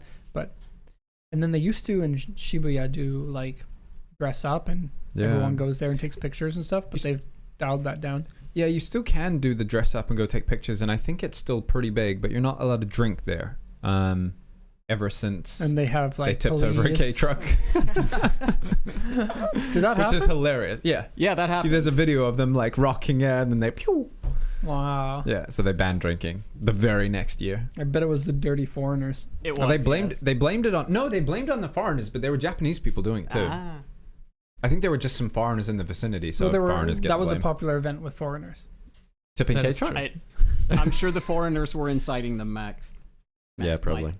The foreigners made me do it, officer. Fair enough, you're free to go. I did trick or treating in Canada last year, and it was good. But my 9-year-old boy, he was very nervous to go knocking on doors of strangers, because in Japan that would be absolutely Yeah. unheard of. You do not knock on somebody's door that you don't know here. Yeah. You don't Unless you're even an go HK. to somebody's house unless you're expecting or they're expecting you. Yeah. I got in trouble so much from my wife by going to her mother-in-law's house when I just happened to be there. And it was such a weird experience for everybody. I went there. This is in my first 2 years of living here in Japan, right? I was like, I know where this person lives in this town, an hour and a half away from my house. We were doing driving in the mountains. And knocked on the door, and they were like, it's you. Wow. She gave me $100, and she gave my friend $100. And then, because when you meet somebody, especially a relative, you're supposed to give a little gift or a present or something like that. And she didn't have anything, so she gave money. She didn't want to have too little money in order to save face. She gave a lot of money. I told my wife, and she was like, oh my God. What And I was like, I can give the money back. And she's like, you can't do that now. He's like, you can't just show up to someone's house. Oh, the cultural shock of Japan. Let's go with the next question from Michael. Is there any advantage bidding in person at the auction? There is in terms of money. It costs less to bid in person. Other than that, like, I guess the benefit of seeing the car ahead of time the car in is the person. only benefit. Otherwise, not. Yeah, there's a little bit of a service fee in bidding online Yeah, compared to bidding in person. right. That we do 99.99% of our bidding online because we don't want to be stuck having to bid at just the auction that we're at in person. It's much easier for us to be able to bid everywhere, as well as email customers easily and talk to people easily. And have the resources of the full computer systems here Yeah. and the full office. Like, you have a question, you can just ask somebody. Yeah. You can look into our systems without using the online version of our Yeah. systems. It's just much more efficient to be in Yeah. the office to do the work. Yeah, working at the auctions from a little laptop instead of your whole computer, and we can talk together and like plan our bidding and things like that is far more valuable to us than saving. How much is it? Like $10 or $20 or something if you bid live at the auction? 4,000 yen at USS. Some Yeah. auction, the other auctions I don't know. Yeah, $20 something. Okay, fun question. If you could buy any JDM car from history in brand new condition for the sticker price at the time, what would you get now? R33 GTR. 33. Is there? Oh well, if I'm allowed, I'll just get like 5 R34 GTRs, sell them all, and then get an R33. Does that count? No, just for the sticker No, price. I don't brand new. know. That's my knee-jerk reaction, but there were some insanely cheap cars. Like right now, or would we have to have gone back in time for this? Oh I think yeah, right now, if you owned could buy one brand new for the sticker price right now. Oh my God, that's a hard one. My immediate thought for that is an NSX, because boy, would I like to have an NSX. But the thing sticker is, price was if pretty high. at this moment, I could afford that. Sure, But maybe not because of the house. Honestly, I dug a hole in it to make a basement. And Right. There goes all my money. Costs well more than an NSX to dig a hole. Try 3 NSXs. But the thing is, I'm not sure if I, in this day and age, like right now, 2025, want to have a this is a 1990, brand new 1990 NSX at 0 kilometers. Ah. Because then you've got this thing of like, you have this car, you want to drive it, but like you also have the only NSX with 0 kilometers in the entire world at the moment. And every time you drive it, you're lowering the value of it. It has to be. You cannot sell this. You cannot do this for profit. You have to You drive have it to every drive day, 50 kilometers. Or you just have to own it and drive it. I think that's whatever. When I ask someone about their dream car, I'm like, no, money is no object, but you can never sell it. So you immediately weed out all of the, I'll get that super expensive car and then sell it and then buy all the cars I want anyway. I think runner-ups for that, old Ooh. 86. That's a good, Derek, you got to get a car for you, not for the next guy. I like that. I like that Alright. comment a Good, lot. good way Yeah. of putting it. Yeah. Buy a car for you. EK9 would be high on that list. Yeah, I was thinking Honda Need too. to get one of those someday in my life. It gets a little bit harder from there. My top 2 are Hondas. Absolutely, R33 GTR. R32 GTR would be good. R34 GTR. I don't know. Evo Wagon, maybe. Oh, It's kinda fun, Yeah, right? A yeah, little bit yeah, different. yeah. An Evo 9 wagon with a 6-speed manual. See, I haven't driven an Evo 9 and had experience with it to know how much I like it, but that would be that sounds like a they're fantastic very impressive choice. cars. Yeah. Yeah, absolutely. Even if you're afraid of Mitsubishis. Recently I've been thinking I need to tiptoe my way back into Mitsubishi life, and I think an Evo is the best way to do it. Yeah, I think so too. I would go for an AE86. Okay. Yeah. That's That's a the good- hardest yeah. one to find in good condition. Yeah. And Also, driving that brand new. Price wow. is kind of okay, brand new. What was it, like 2 point something? Yeah, million? not much. An NSX with 0 mileage on it right now would probably be worth somewhere around $300,000. Probably. An 8.6 in the same position, how much do you think that would be worth? $500,000. 70,000 maybe. I think more than that. 80,000. We saw that people yeah, paid you're 40,000 for one with 110,000 miles on it. Okay, 180,000. Yeah, I think people would pay well over 100,000, but not over 200,000 for one. How much is a brand new NSX from? When it was new, Yeah. I think it was somewhere around 9.8 million or something like still that, expensive. or close. So it was like it would be worth 3 times the price, but the old Yeah. 86 would be worth 8 times the price or something. Yeah. But again, this is for you, not the next guy. You got to own this and drive this. Yeah.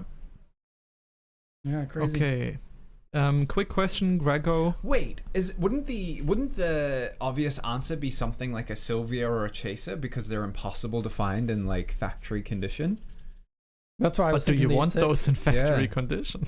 Well, I mean, And would you don't keep want it them in factory crashed. condition? Yeah. S14 Silvia. Yeah, also never high driven on the one. list. I Yeah. think I'll take one of those. They're cheaper than the R33 as well. The R33 is kind Sure. of big money. 34s or 14s, such good cars. Oh, I Grego said that would be a great candidate for 3D scanning since it would be so straight. You could use Oh. it for replicate parts. Right. Very good. So it'd be points. like a guinea pig. That's a smart man right there. Gregor was also asking, side question, my BB needs new suspension. Do you have any recommendations? Oh, you can't import from Japan all that easily because it's got oil in the shocks. So Siona XB suspension. Probably. I wonder what the spring rates are like for the BB with no with having the open deck there. Hero Alex paid $75 for an 8.6 in 2003 with a blown diff. Oh, How much, That was a good how much rust investment. was on that? are we doing the game of how much did we pay for our 8.6s now? My second 8.6 had a blown engine in it. We paid 1,000 Canadian for that.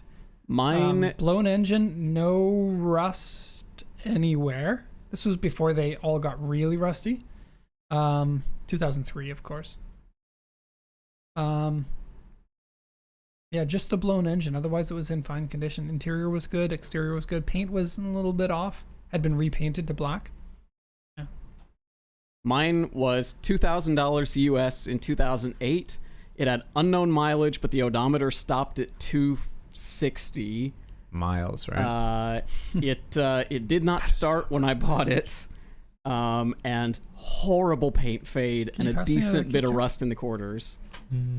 I had a colleague in Japan. He got an 8.6 in the 90s for a pack of 6 beers. One of my friends here in Japan got a GF8 Impreza WRX STI for free. Yep. His friend was That's, just like, "Hey, I Am want to I get one rid of of my your old friends car." in Japan?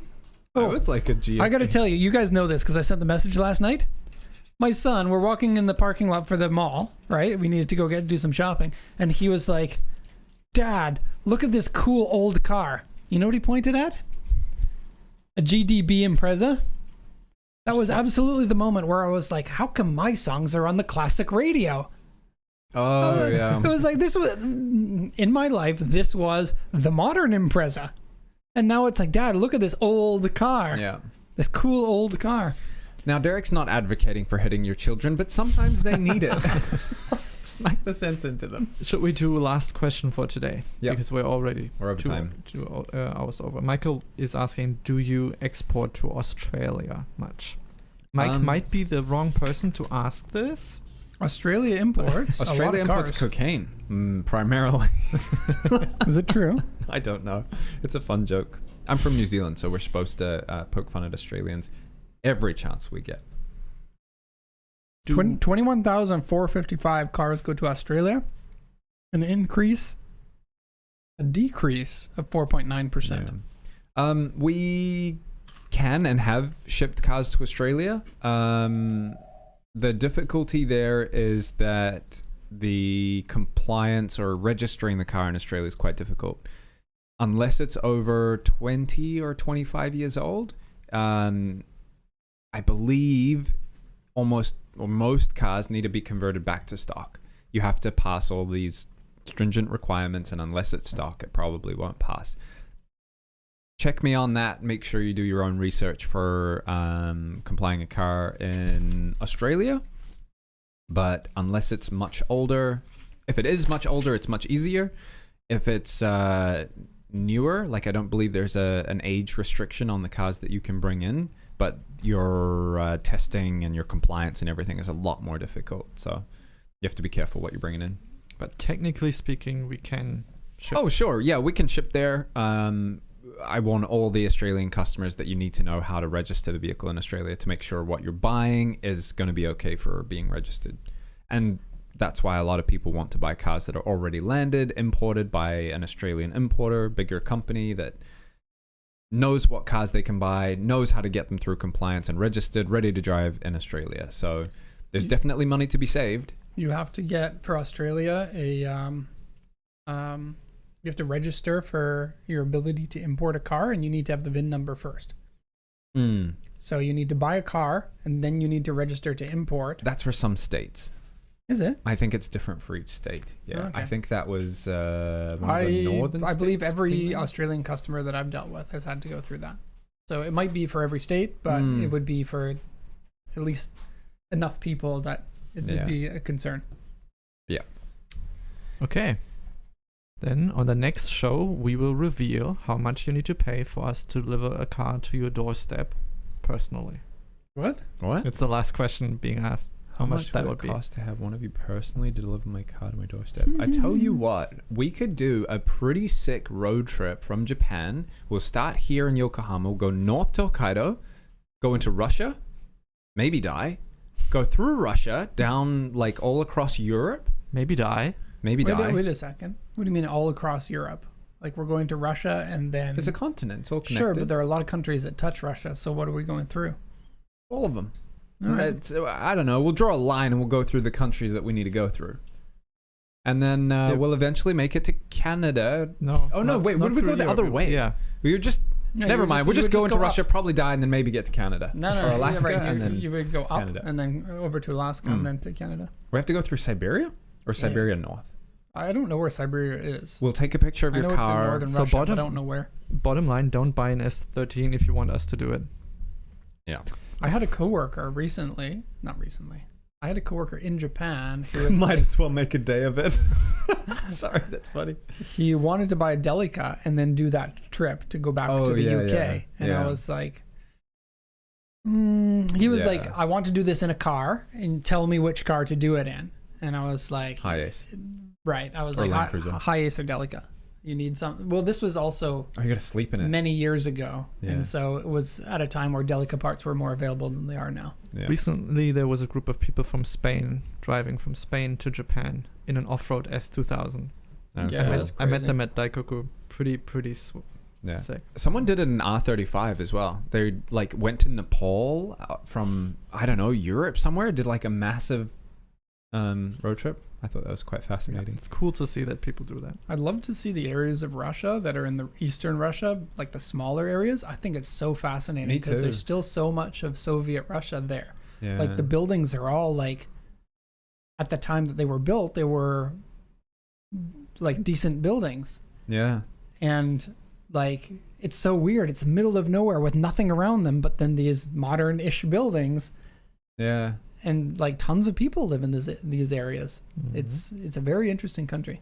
I would love to go to Russia. I hope everything calms down and it becomes so much history there. Mm. Yeah. Anyway, we got another show next week. It seems like the shows are getting longer and longer each week. So next week's show is going to be 2 hours and 25 minutes. So look forward to that. Make sure that you put it on your calendar not to do anything else during that time. I mean, do things, but People were wondering about the theme song. Don't drag this on too long. yeah, we're saying goodbye. The theme song, we haven't gotten the mastered version of it We're yet. saying goodbye. Let me drag on the thing. We're saying. Plus, I suspect we're going to listen to... Excuse me. We're going to listen to the theme song on the show before it becomes the theme song on the show because we're going to Okay. show it to people Right. before we actually have it on the show officially because we need to do an animation for that. It's a show That's good. theme song show. Thank you for Goodbye, spending your everybody. time with us.